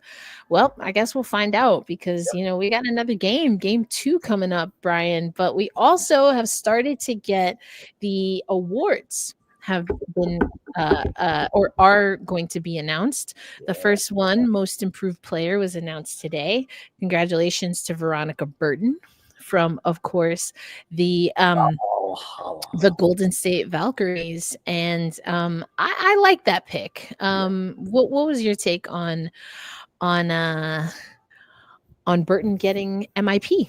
I loved it. I think it's excellent. I really love, especially that Veronica Burton has really sort of like gotten better throughout the season. And I think I might have told you this, but I seriously, if I had I seriously would put VB on the all WNBA second team. I feel like she's been that good for the Valkyries, and I think especially when they lost KT at All-Star break, she really stepped up. Yeah. They haven't had Tip Hayes for most of the season. Chechi has been out injured for a good while. So it's been a lot of makeshift stuff.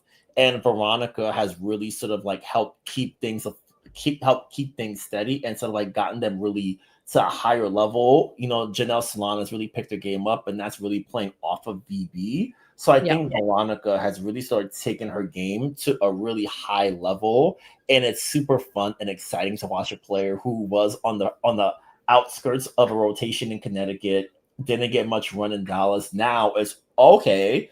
You have a coach who believes in you, a franchise in a city that loves what you do, and you really get to sort of like build it out that way. That's awesome, and I love it. 100%, 100%. So up on the screen, I have the award announcements schedule. So today, most improved player. Next up, and this is I am a voter. I've said this before on the show.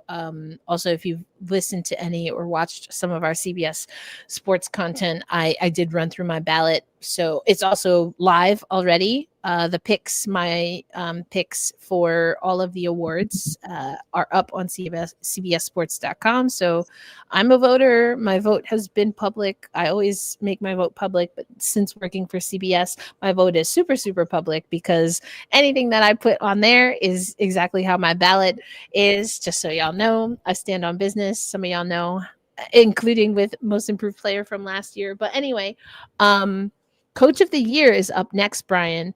First, I'm going to ask, who would you pick as Coach of the Year?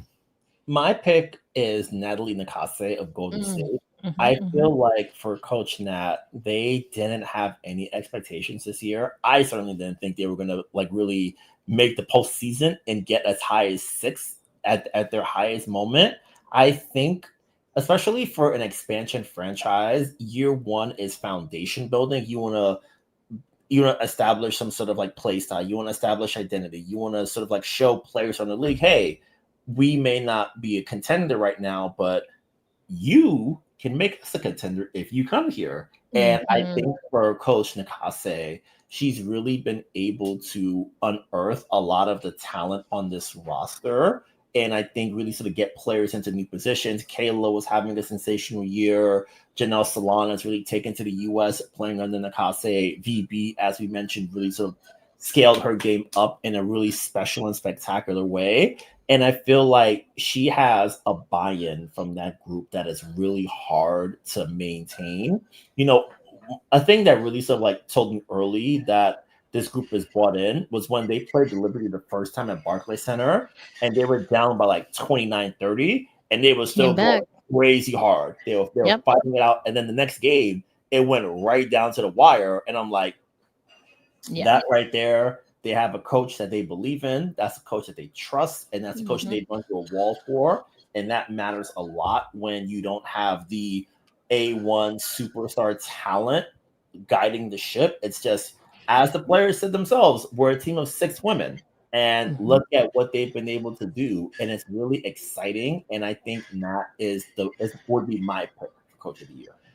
Yeah, I agree with everything that you said. I take nothing away from what you said, and I picked Carl because I think, I said this on CBS Sports, but for me, Nat had an advantage that Carl didn't necessarily have, in that the Natalie Nakase got to be a part of building her squad, right? Yes, Atlanta did make some moves in the offseason, and Ryan Howard was already there. Leash was already there. Those are pretty instrumental players, key players. And so for me, I think that Carl and what he was able to do coming in year one and get a team that was in the situation that the Valkyries find themselves in coming into the postseason, that's kind of 6, 7, 8 spot. Yeah. And push them in his first season to a 2 spot. Like, I liked that. And I think that with all of the awards, something that I consider not first, but if I think things are close, is this team in a position to win a championship this season? I think the answer is much closer to yes for Atlanta than it is for Golden State. Yeah, I feel it. And I think for Big Carl, something that really impressed me is that I had been down on Atlanta for a couple years. Like every time I think about them, I'm like, you guys are so talented. Why just aren't you like this? Like, what is going on? And it feels like Carl has really been able to unlock a lot of talent in that group. And as you mentioned, first year coach in the W, two big time offseason acquisitions in Breezy and BG. And Breezy was able to fit in seamlessly.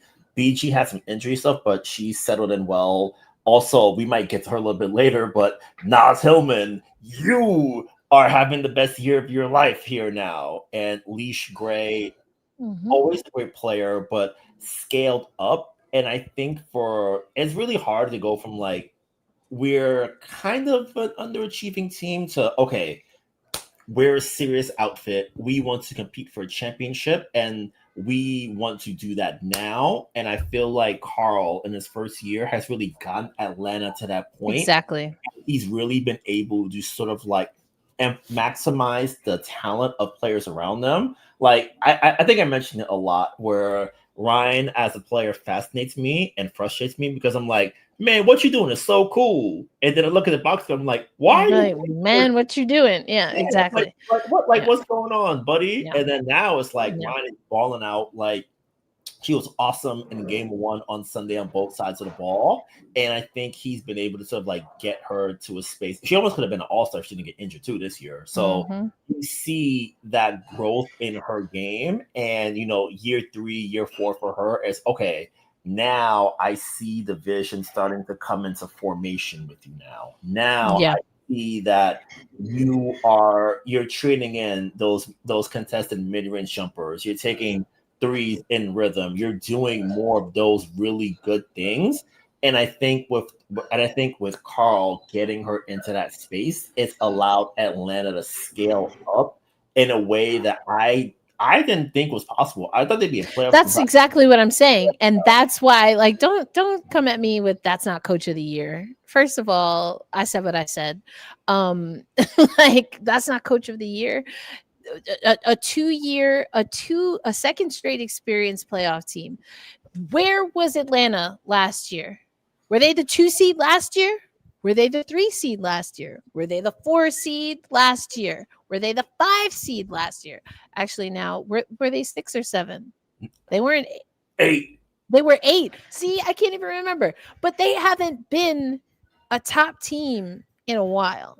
Also, can I also, I'm sorry, real quick before I move on. Also, you're playing in a world in which Washington exists, Indiana exists. Even with Caitlin Clark, Indiana was not a particularly great. They struggled last year. They had injuries this year.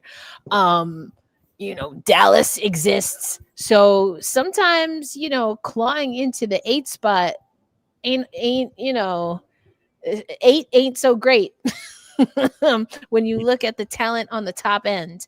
And for a team that has struggled to even find one of the top 8 spots in the past few seasons to then leapfrog into and almost get the 2 spot overall, that's coaching. That's coaching. Also, Brittany Griner, I've been saying this lightly and as politely as possible for years. BG should be a lot more dominant, in my opinion, than she often is in the WNBA. And I know you talked about injuries. We have to take that into account. But, and we know that obviously BG missed an entire season. We all know that. We're not going to get into that. And I think that Griner being on this team obviously improves Atlanta, but in very specific ways.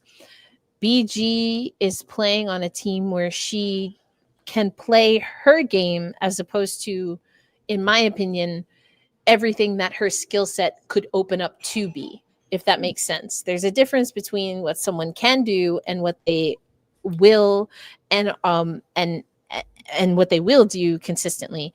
And I think BG fits this team because Bree Jones is there. Yeah. In theory, they should be a 1-2 punch, but that's not always in practice how it looks for Atlanta, just to keep it a buck.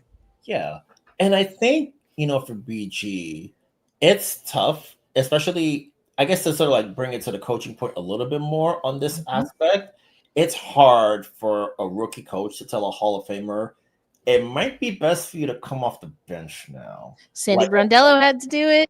Yeah, and Woman had to do it. Yeah, it's a very tough conversation. And even for Becky Hammond and Brondello, like they have championship rings to back up, hey, you need to go to the bench.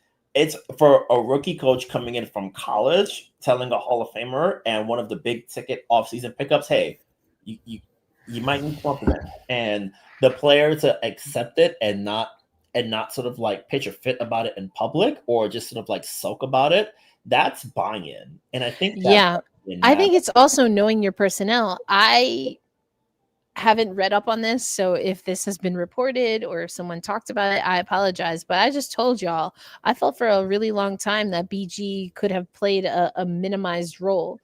I get the sense that, yes, maybe it's Carl doing that, but I think it's also, you know, and having to have that hard conversation. But my gut is, whether it was BG that offered it up or Carl that made the decision, my gut is that it's still a sign of good coaching if a coach can have what will be perceived to be a difficult conversation, and the player is almost relieved that that's the decision that was made. I don't know if that's the case, but I could see a world in which BG's like, whew, okay, finally, yes, I'm ready to take on this role and I trust this process. I don't know if that's how it went down. I'm just saying there's a world in which you know, that could be the case. Even getting BG to buy into a bench role, and then Vero goes on to say, and I'm one of those people who didn't understand signing both Bree and BG in the offseason. And see, I'm telling you, in my mind, Jones is the bigger pickup. Now we didn't even get to all of the other awards, and I already know we're almost at 2 hours. But like, to me, just watching, I don't want to say BG is over or underrated. It's not really even in that catchment area with BG. I just think the circumstances are different and the game is evolving. And her role should be nimble and fluid as well. With Jones, I saw this as an opportunity for Jones, hopefully, to get the the credit that I think she's been owed for a long time. Yeah. Jones was out for Connecticut. Remember that? And that Connecticut team had a tough time. Bree Jones has been that chick. But anyway, thank you. Someone agrees with me. Okay. Excuse me. Defensive Player of the Year. This one was tough again. But I went with Lana Smith. Me too. Mm-hmm. I love what Lan brings to the table. I mean, we talked about it last year in the finals, because if she wasn't hurt, New Jersey Terror would be a lot happier. People say all of this stuff. Even like, I was on a call because the Players Association had the Democratic Women's Caucus support their labor negotiations. And so a congresswoman from Minnesota was throwing hella punches at New York. Like, she could not help it. Everything was like, and the league this, and fine, I'll even say nice things about Phoenix. I'll say nice things but I'm not saying anything nice about New York. She started with, the Minnesota Lynx have won, something to the effect of, the Minnesota Lynx have won 4 championships and it should be 5. I was like, Minnesota nice, eh? Decorum. I call decorum. Gavel. I was like, dang, woman, we are here for equitable pay, and you over here just like, what? Anyway, I was like, dang, like, come on, y'all gotta let that go. Y'all gotta let that go, man. Are y'all okay? Like, come on. Anyway, I was like, dang, she really got me sitting here listening to this. Yeah, but I just think that Atlanta is. I also, they don't give us this vote, but I think for the CBS article we had to do Executive of the Year, and that's why I put Dan Padover. he's been on his game, was with the Aces for a while, moved over to Atlanta.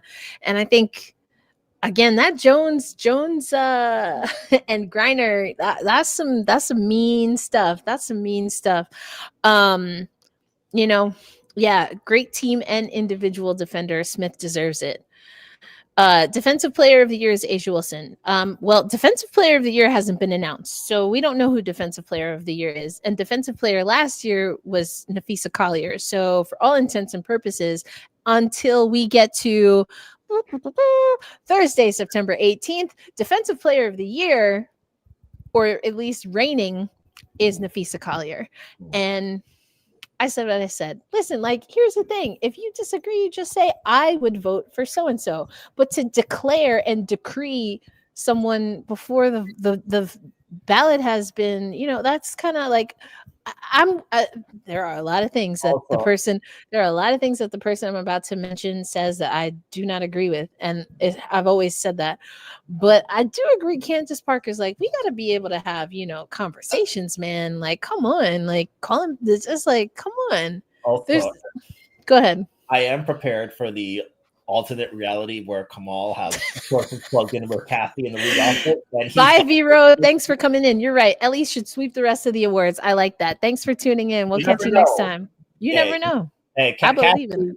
Kathy sometimes is a little bit loose with the sources. So I left this. Look at this spreadsheet that has all the award winners on it. Oh, wait, I lost the document. Where did it go? You never know, right?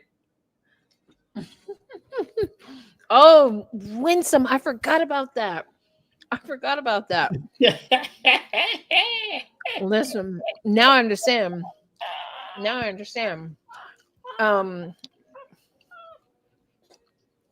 Yeah. So again, everything is all relative. Okay, what's up next? Top five. Rookie of the year is Sonia Citron. I voted for Paige. Anyway, I'm just being funny because it's my podcast and I do what I want. Okay, most valuable player. Actually, I'm gonna go to the official ballot for this one because I'm gonna go from the bottom up and let y'all know. Ooh la la! I don't want to get fined, so I'm not gonna show it. But I'm gonna look at it.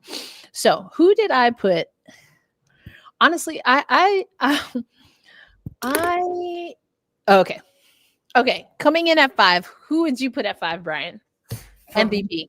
For me, my number 5 is Kelsey Mitchell of Indiana. I think having to really sort of scale up in the way that she did when Caitlin Clark went out and sort of get Indiana to the 6th seed and sort of keep them afloat, even without having an all-star teammate, the sort of like engine and fulcrum of the offense with her for most of the season, and her being super efficient as she does it, scaling up, scoring big scoring nights every time that they needed it, and being that go-to option. I feel like that gets her in the conversation, and I think it'll be a well-deserved placement if she got it.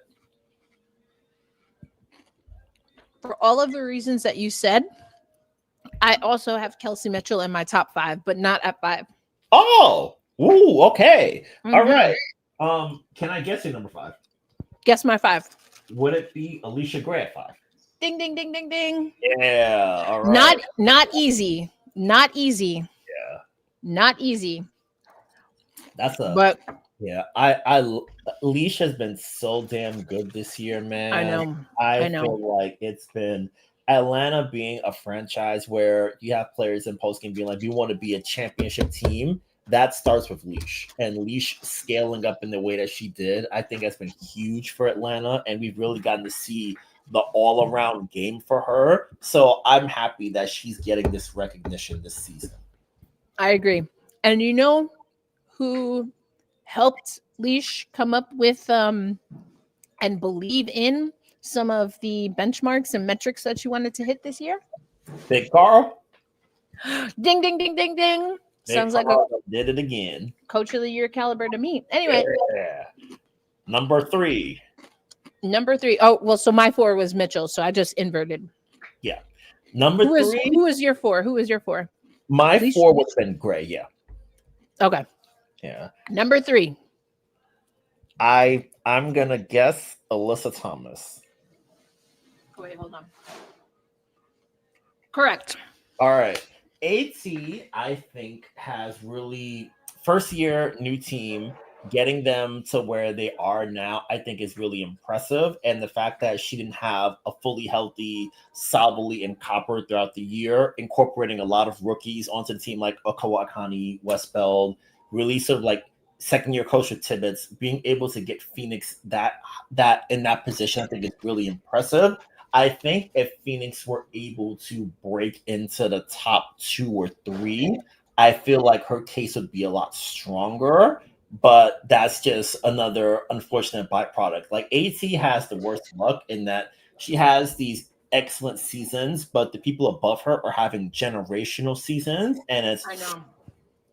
it's really good, but I'm afraid there's someone a little bit better, and that little bit of difference is just enough to get you to.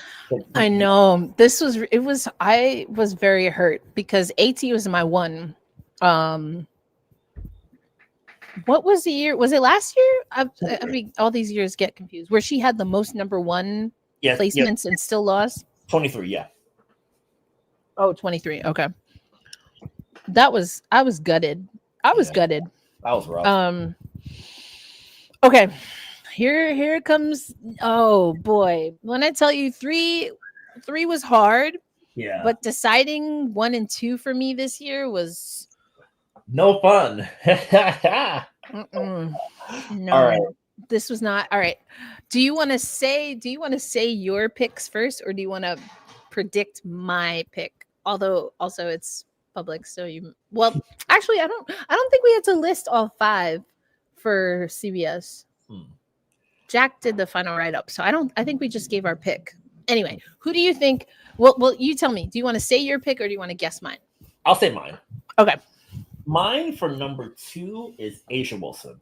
I want to be very I want to just acknowledge that this is a generational run, generational build you another statue kind of run. Like that, I want to establish that right now. And her taking that outfit that I think is decidedly unserious and making them a serious outfit is sensational work on her part. And I think that she's adding 1 more plank to her Hall of Fame career, and she's got them to a space where they might legitimately win the championship. Like, if you told me that after they got laid out by 53 in their own gym, I'd have been like, "You's a lie." But now they're there. Yeah. I would say the only reason I don't have her first is that I like to think of the MVP award as a full season marathon and not a sprint. And I think the slow start early, because I think especially we talked about it a lot in the newsletter. Those awful Aces losses, she was there for them. That 53 was there. Golden State tagged them for 29 in Valhalla one night on ABC. She was there, and you just saw that they weren't living up to their potential. Now, can we blame that on Jewel Lloyd getting fit in and whatever, and then when she goes to the bench, everything takes off? Maybe, but I think when you're the player that you are, it's your sort of it's the standard of, okay, you're the gold standard. Your team is not achieving what they need to do, even though they did a 1-for-1 swap with Plum for Lloyd, and that should, in theory, keep you to where you were last year. And they were so disappointing to me early. I was like, I ain't seen it for y'all, and I think my number 1 when I get there, I think I'll get my number 1 point. I mean, I think we know who your if Asia's your 2, I think we know who your 1 is. Yeah, but I think I'll save my number 1 talk for that section in a little bit. But I think so I think for the Aces part, the sprint to the finish is incredibly amazing and impressive.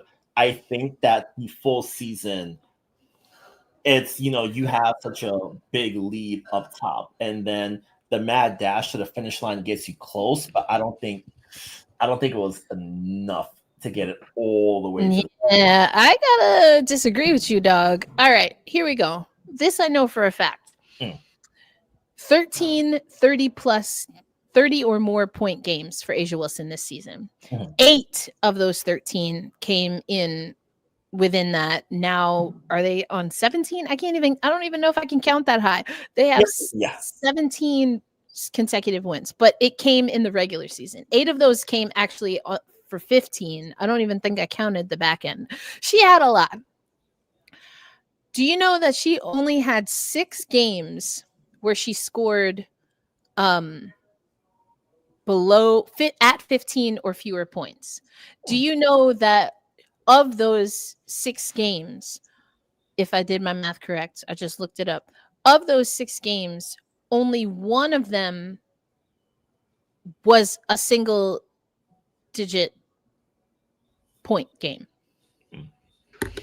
So I disagree when you say that it was a mad sprint. For the Aces, yes. For Asia, no. Okay. No. Asia has been putting up gaudy numbers all season. It's just that no one was paying attention because the Aces were losing. Valuable. Most valuable player. Asia epitomizes value, not just because if you take her off of the team, where are the Aces? Not the 2 seed, not just because the 13 or more, because I think it was probably closer to 15 because I pulled those stats like a week and a half ago in the regular season. Not just because she had, the most ever 30 or more point games in a single season.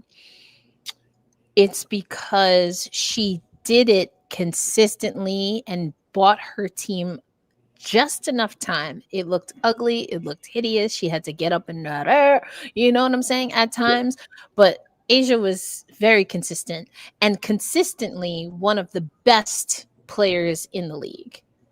And she also, to me, that's high value added to the Aces, to the league.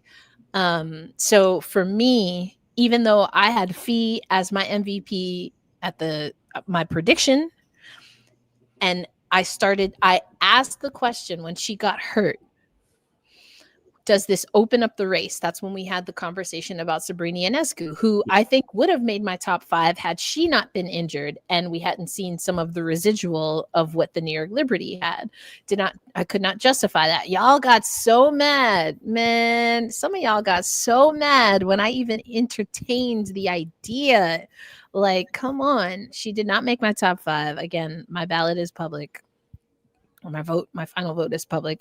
But to me, and it sucks that the second ever player to get a 50, 40, 90 average in the regular season might not be hands down your MVP. It sucks for Fee, and it's great for the WNBA. Yeah, that is a good point. Yeah. So I don't feel great about it. I was like, oh no, maybe I should have 50, 40, 90. I've been talking about 50, 40, 90 all year. Did I make a mistake? And that's the thing. I don't know that it's not a mistake, in my opinion. Both of these women, and a lot of these women, are deserving of an MVP in their career. And when you come along at a certain time, for as much as Teaspoon means to the New York Liberty, it's wild that she never won a championship with them. You could say Reggie Miller. You could go down the line in sports, right? It's just, that's how, them's the breaks, So that's who I put. I wanted to keep it moving because I got to get out of here soon. So we're going to keep going. 6th player of the year. Who did you have as 6th player? My pick goes to Naz Hillman of Atlanta. I feel like Naz really allowed the Dream to sort of scale up in the way that they have been. And I feel like her malleability really sort of helped Atlanta find that new gear. So I think she's I'd go with her. Yeah, I agree. Naz Hillman, I did pull the numbers, and I've said this on CBS. And on Black Rosie, my process is blind write the names by my eye test, by my memory, by the vibes, and then I put that list to the side and I try to prove what I wrote down wrong. And I almost didn't put Nas because that was who I test vibes. That's who's been a part of the conversation. And when I tell you, if you look at Kennedy Burke's numbers versus Nas Hillman's numbers, they are extremely close. If Yeah. one leads in this category and then the other leads in that category and then boom boom boom boom boom, and I don't have all of that analysis on me right now, but it was a lot closer honestly than I thought. And I was like, am I just looking at Kennedy Burke because because I cover the New York Liberty, but someone who has had a great 3-point percentage, etc. I just wanted to, we're not going to go into as much analysis on all of these, but I wanted to give a shout because Kennedy Burke, I do think Hillman has the better chance here. And I do think that Kennedy Burke, I could definitely see getting some love, and probably should. We bounced around. Because they had 5 finalists. MVP, you're picking Fee, I'm picking Asia. For Sportsmanship Award, now this one is so interesting. And, this is the one year where I was like, I don't think NECA's going to win this year. Oh no. That step over, which is funny because I actually did give the award to someone from Dallas, Maddie Segrist. Oh, that's nice. That's Yeah, cool. right. Isn't that a good pick? I feel like that's Yeah. just Yeah, I feel Maddie's like a solid. Maddie's good vibes. Yeah, good vibes. Like, Good vibes. yeah, it seems like she's always like handles play the right way. No antics involved. No tomfoolery. Yeah, that's chill. I like that. Yeah, exactly. Executive of the year. I already said it. I picked Dan. I definitely think Ohema's gonna get a lot of votes, so I'm not mad at that pick either. But I said what I said. All rookie. Paige Beckers, Sonia Citron. You know what else was really close? Rivers versus Lacan. Oh, yeah, that's a good point. That was really tough for me. I Yeah. ultimately picked Lacan. Okay, so your team Yeah. is Paige, Sonia, Kiki, Lacan, and Dom. You got it. Okay, yeah, that's a. This was tight because I was Right. thinking like Salon and Golden State was a really good contender. Dom, I think, had if Dom played more early, I think she'd have cruised to it. But I like your 5. I can't. Yeah, that's a really good 5. I'd say I might if I wanted because I think Sanaya had to do a little bit more than Dom did, but that's interchangeable. But that's solid 5 either way. And I think Dom's highs are I'm blocking Asia Wilson in a game in Las Vegas high. So I'm like, okay, I see it, big dog. And also we will eventually get to it, but Seattle, welcome to the future. Amir is trolling per usual. I'm going to choose to ignore it. All defensive first and second teams also tough. Also okay. a little tough. And I don't think defense is always as easy. But okay, here we go. Well, I have my defensive player of the year on there, Smith. I have last year's defensive player of the year on there, Collier. I have the year before's defensive player of the year on there, which was Wilson, I'm pretty sure. That's beast, yes. Thomas and Gabby Williams. Gabby, yes. I love those picks. Like, I think I might have said it on the pod maybe like a month or 2 ago. I wanted so badly for Gabby to be defensive player of the year. Like, I thought Gabby had enough. The steals. Oh, yeah. That was tough. It was tough. And it was tough because of Seattle. Seattle, why are you the way that you are? Why? Yeah, I'm going to that game tomorrow. So we'll see. boy, that that was tough. And that's another one where I was like, oh God, did I make a mistake? I don't know. I felt a little ill. But yeah. Tosh should be on one of all defensive teams. Well, I'm gonna give you my list. I'm gonna read it in the order that I wrote it. So, or typed it technically. Second team for me: Stewart, Magbagor, I like it. Jones, Ooh, Bree Jones, breezy, yes. Burton, BB. and the fifth and final spot goes to Cloud9. Tosh Cloud. Tosh Yes. Cloud. I like it. I think especially for Stewie, like when she's on, she's best defensive player in the league, but not on enough this year as far as like availability. Yeah. And that's where that's the differentiator for like a player like Lan, who's been there the whole time, and all the players on the first team, like they were out there for pretty much the bulk of the season. 100%. And were able to sort of like impact it in a way that Stewie hasn't been. Like Stewie's peak is like, I think, higher than everyone in the league, but the peak wasn't as present this year. But you made the team, so still groovy. Yeah. Oh, I was like, what is WNBA Business Executive Leadership Award? Oh, that's something else. We didn't get a vote for that. Okay, all WNBA first and second team. Ew. Okay, I got to remember because this was hard. I feel like this one was difficult too. Hold on, I got to find it on the ballot because they're not in this order, so it's throwing me off a little. Well, sometimes they pick, well, a lot of times they pick the order based on the teams that are in the playoffs. Okay, first team is basically my MVP ballot. I do the same thing. Like, I honestly didn't realize that. I didn't realize that until I looked at it. I was like, did I already say this? I was like, oh, those are my MVPs. Mitchell, Gray, Thomas, Collier, Wilson. I do the exact same thing. I'm like, hey, I do not need to think too much on this one. Like, I honestly did not realize I did that. I probably spent way too much time on that when I should have been this like copy paste. That's so funny to me because I was like, why does that look so MVPs? Yeah. Second team, I'm so curious, and I wanted Sab real bad first team this year. It just no, it wasn't meant. This year, second team makes sense. I didn't like that she was second team last year at all, and Becky Hammond agreed with me, so that's all I have to say about that.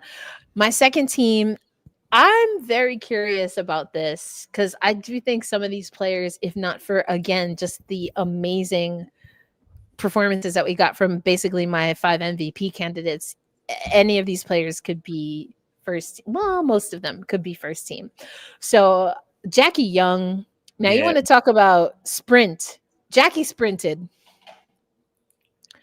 Jackie was on some, if the tortoise and the hare, Jackie was the hare. Jackie sprinted. I'm just saying, I'm not mad, but Jackie sprinted, and I hope it lasts. We need this version of Jackie Young. It's about time. Step into it, Jackie. Be about it. Then I have Sabrina, who I already mentioned. Courtney Williams. This one was tough to put second team because I feel like she had a sneaky good year and might have maybe deserved a little more.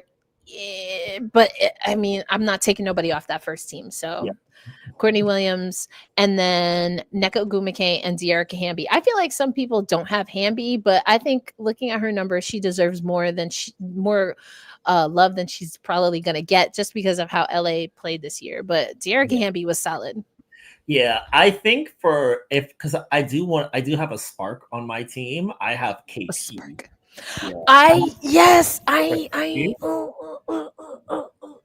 Yeah, I know. I could see it. I'm not mad at it. So my second team is Kelsey Plum, Veronica Burton, Jackie Young, who I want to shout out Owen Pence because Owen was making the bold and brave case to put Jack on the first team. And I was like, I don't know about that big dog, but I feel you convincing me gradually the more I talk to you. So I was like, I don't have her on my first, but I got her on the second. So that's in there. I have Nneka Ogwumike as my 4, and I have Leah Boston as my 5. I could see it. I could see it. I could see it. Yeah, because I wonder, especially, I think for AB in particular, new coach having to sort of like deal with a new roster setup and a different sort of like context and role. I feel like this season was really great as far as sort of tapping into like her passing game. Because there were so many times where I was like, she's hitting cutters, she's really initiating. Oh, that was an accidental cough. I thought you were saying shit. No.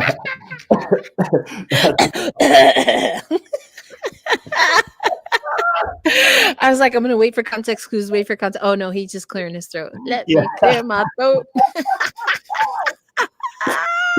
I was like, because if it was me, that's how you know I'm petty. I was like, wait, is that a real cough or coded cough? Coded cough. Coded cough. I'm sorry, Brian. I keep interrupting you.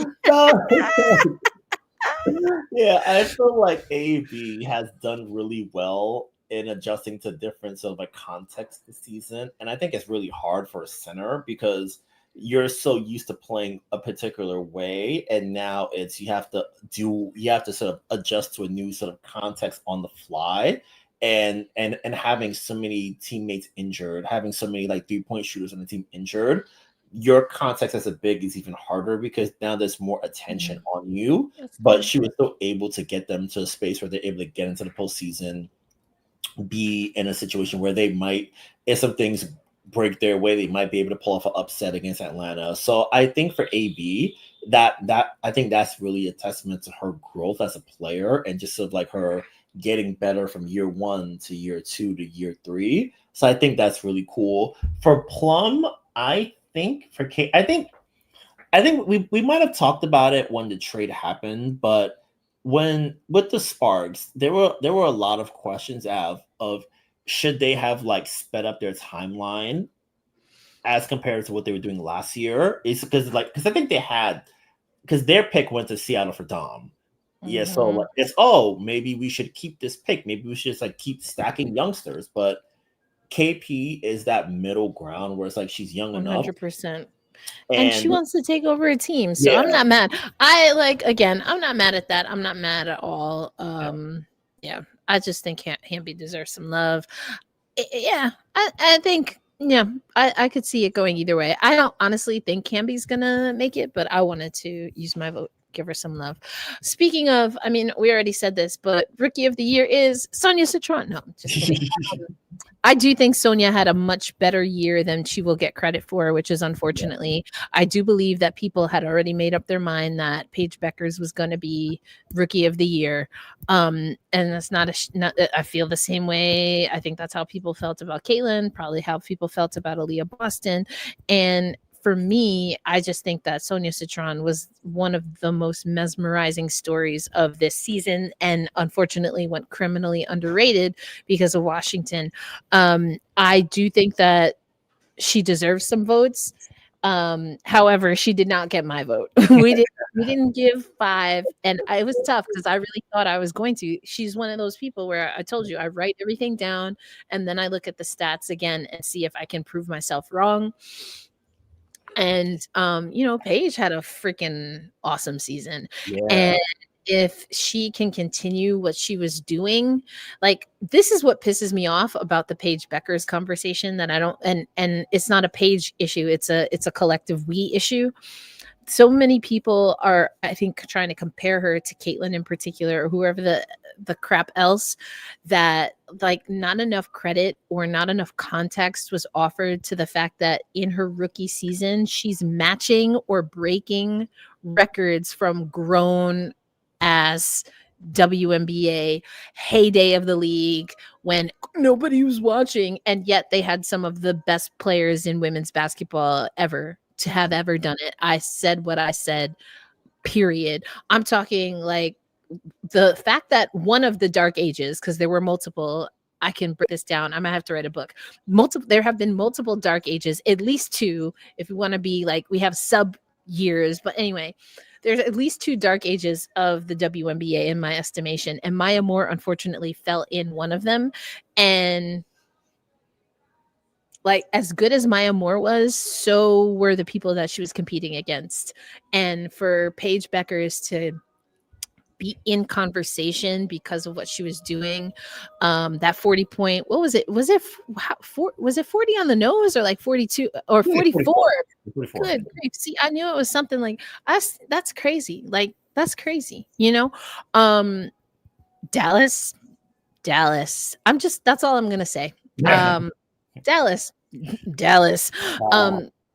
The emphasis, and I mean all of it. But yeah, just Paige is gonna have, I hope she has a phenomenal career, because that is a good basketball player, and she is a lot stronger than people realize, because she has a slender frame, and she plays like she's not sped up a lot, but she definitely is not unquick. She is very strong. Like honestly, all of the things that make Sab, especially in her rookie year, rookie Sab and rookie Clark, if you like put them together, and then she just has a different intensity and demeanor about her, almost like Maya Moore-esque. Well, I guess that's the UConn in them, right? But like Paige could be filthy for years to come. Yeah, one of the things that impressed me the most about Paige is that she was able to really sort of like adjust to how defenses were playing her on the fly. Like throughout the year, they started trapping her a lot more, and she didn't let that frustrate her. It's a situation where I see the hard hedge coming, I see traps coming, I get off the ball, I keep the offense moving, and I'm able to sort of like get to my spots as I need to. I feel like that's a level of growth and understanding that comes in like your third, fourth year in the pros. Being able to do that as a rookie in the league is so impressive. She was good. And she did so much of it without Arike this season, because coming in, we thought, oh, hey, we can't double her too much because Arike is going to be open for like a drive to the rim, whatever. You didn't have Arike for most of the year. Everyone around her got injured. So it's like, you're having to do all this heavy lifting, and you're having to go with like actually like 7 players available to play on a particular night, and you're having to go up against a defense that has you number 1 on the scout, and you're still able to hit for like 19, 20 points on good shooting. That's so impressive. Yeah, and for me, the most impressive part of that is that what were we hearing coming out of UConn going into the postseason and the tournament for UConn was that Gina was getting on her for not taking her shot more. Holly, and I remember thinking, like, is this what she's going to be like in the W? Because that's going to be her welcome to the W. Like, she's going to have to shoot that thing. Yeah. She did. So we pretty much agree. I mean, we had a few defections, but in ways that, again, I'm very curious to see how this vote is going to go. But there you have it. I am one of the official voters for the WNBA. Let me see if I can pull it up for y'all. I'm not going to show the whole thing because, again, I'm not trying to. I don't know. I didn't have to sign a confidentiality. Ron will send you an email. Ron's gonna come for me. But not only am I a voter, but I am a voter for Black Rosie Media. So Black Rosie Media is a company, is a media outlet that is recognized at the highest level. We are a national outlet for the WNBA. We have a vote, as you saw. My affiliation is Black Rosie Media, not anything else.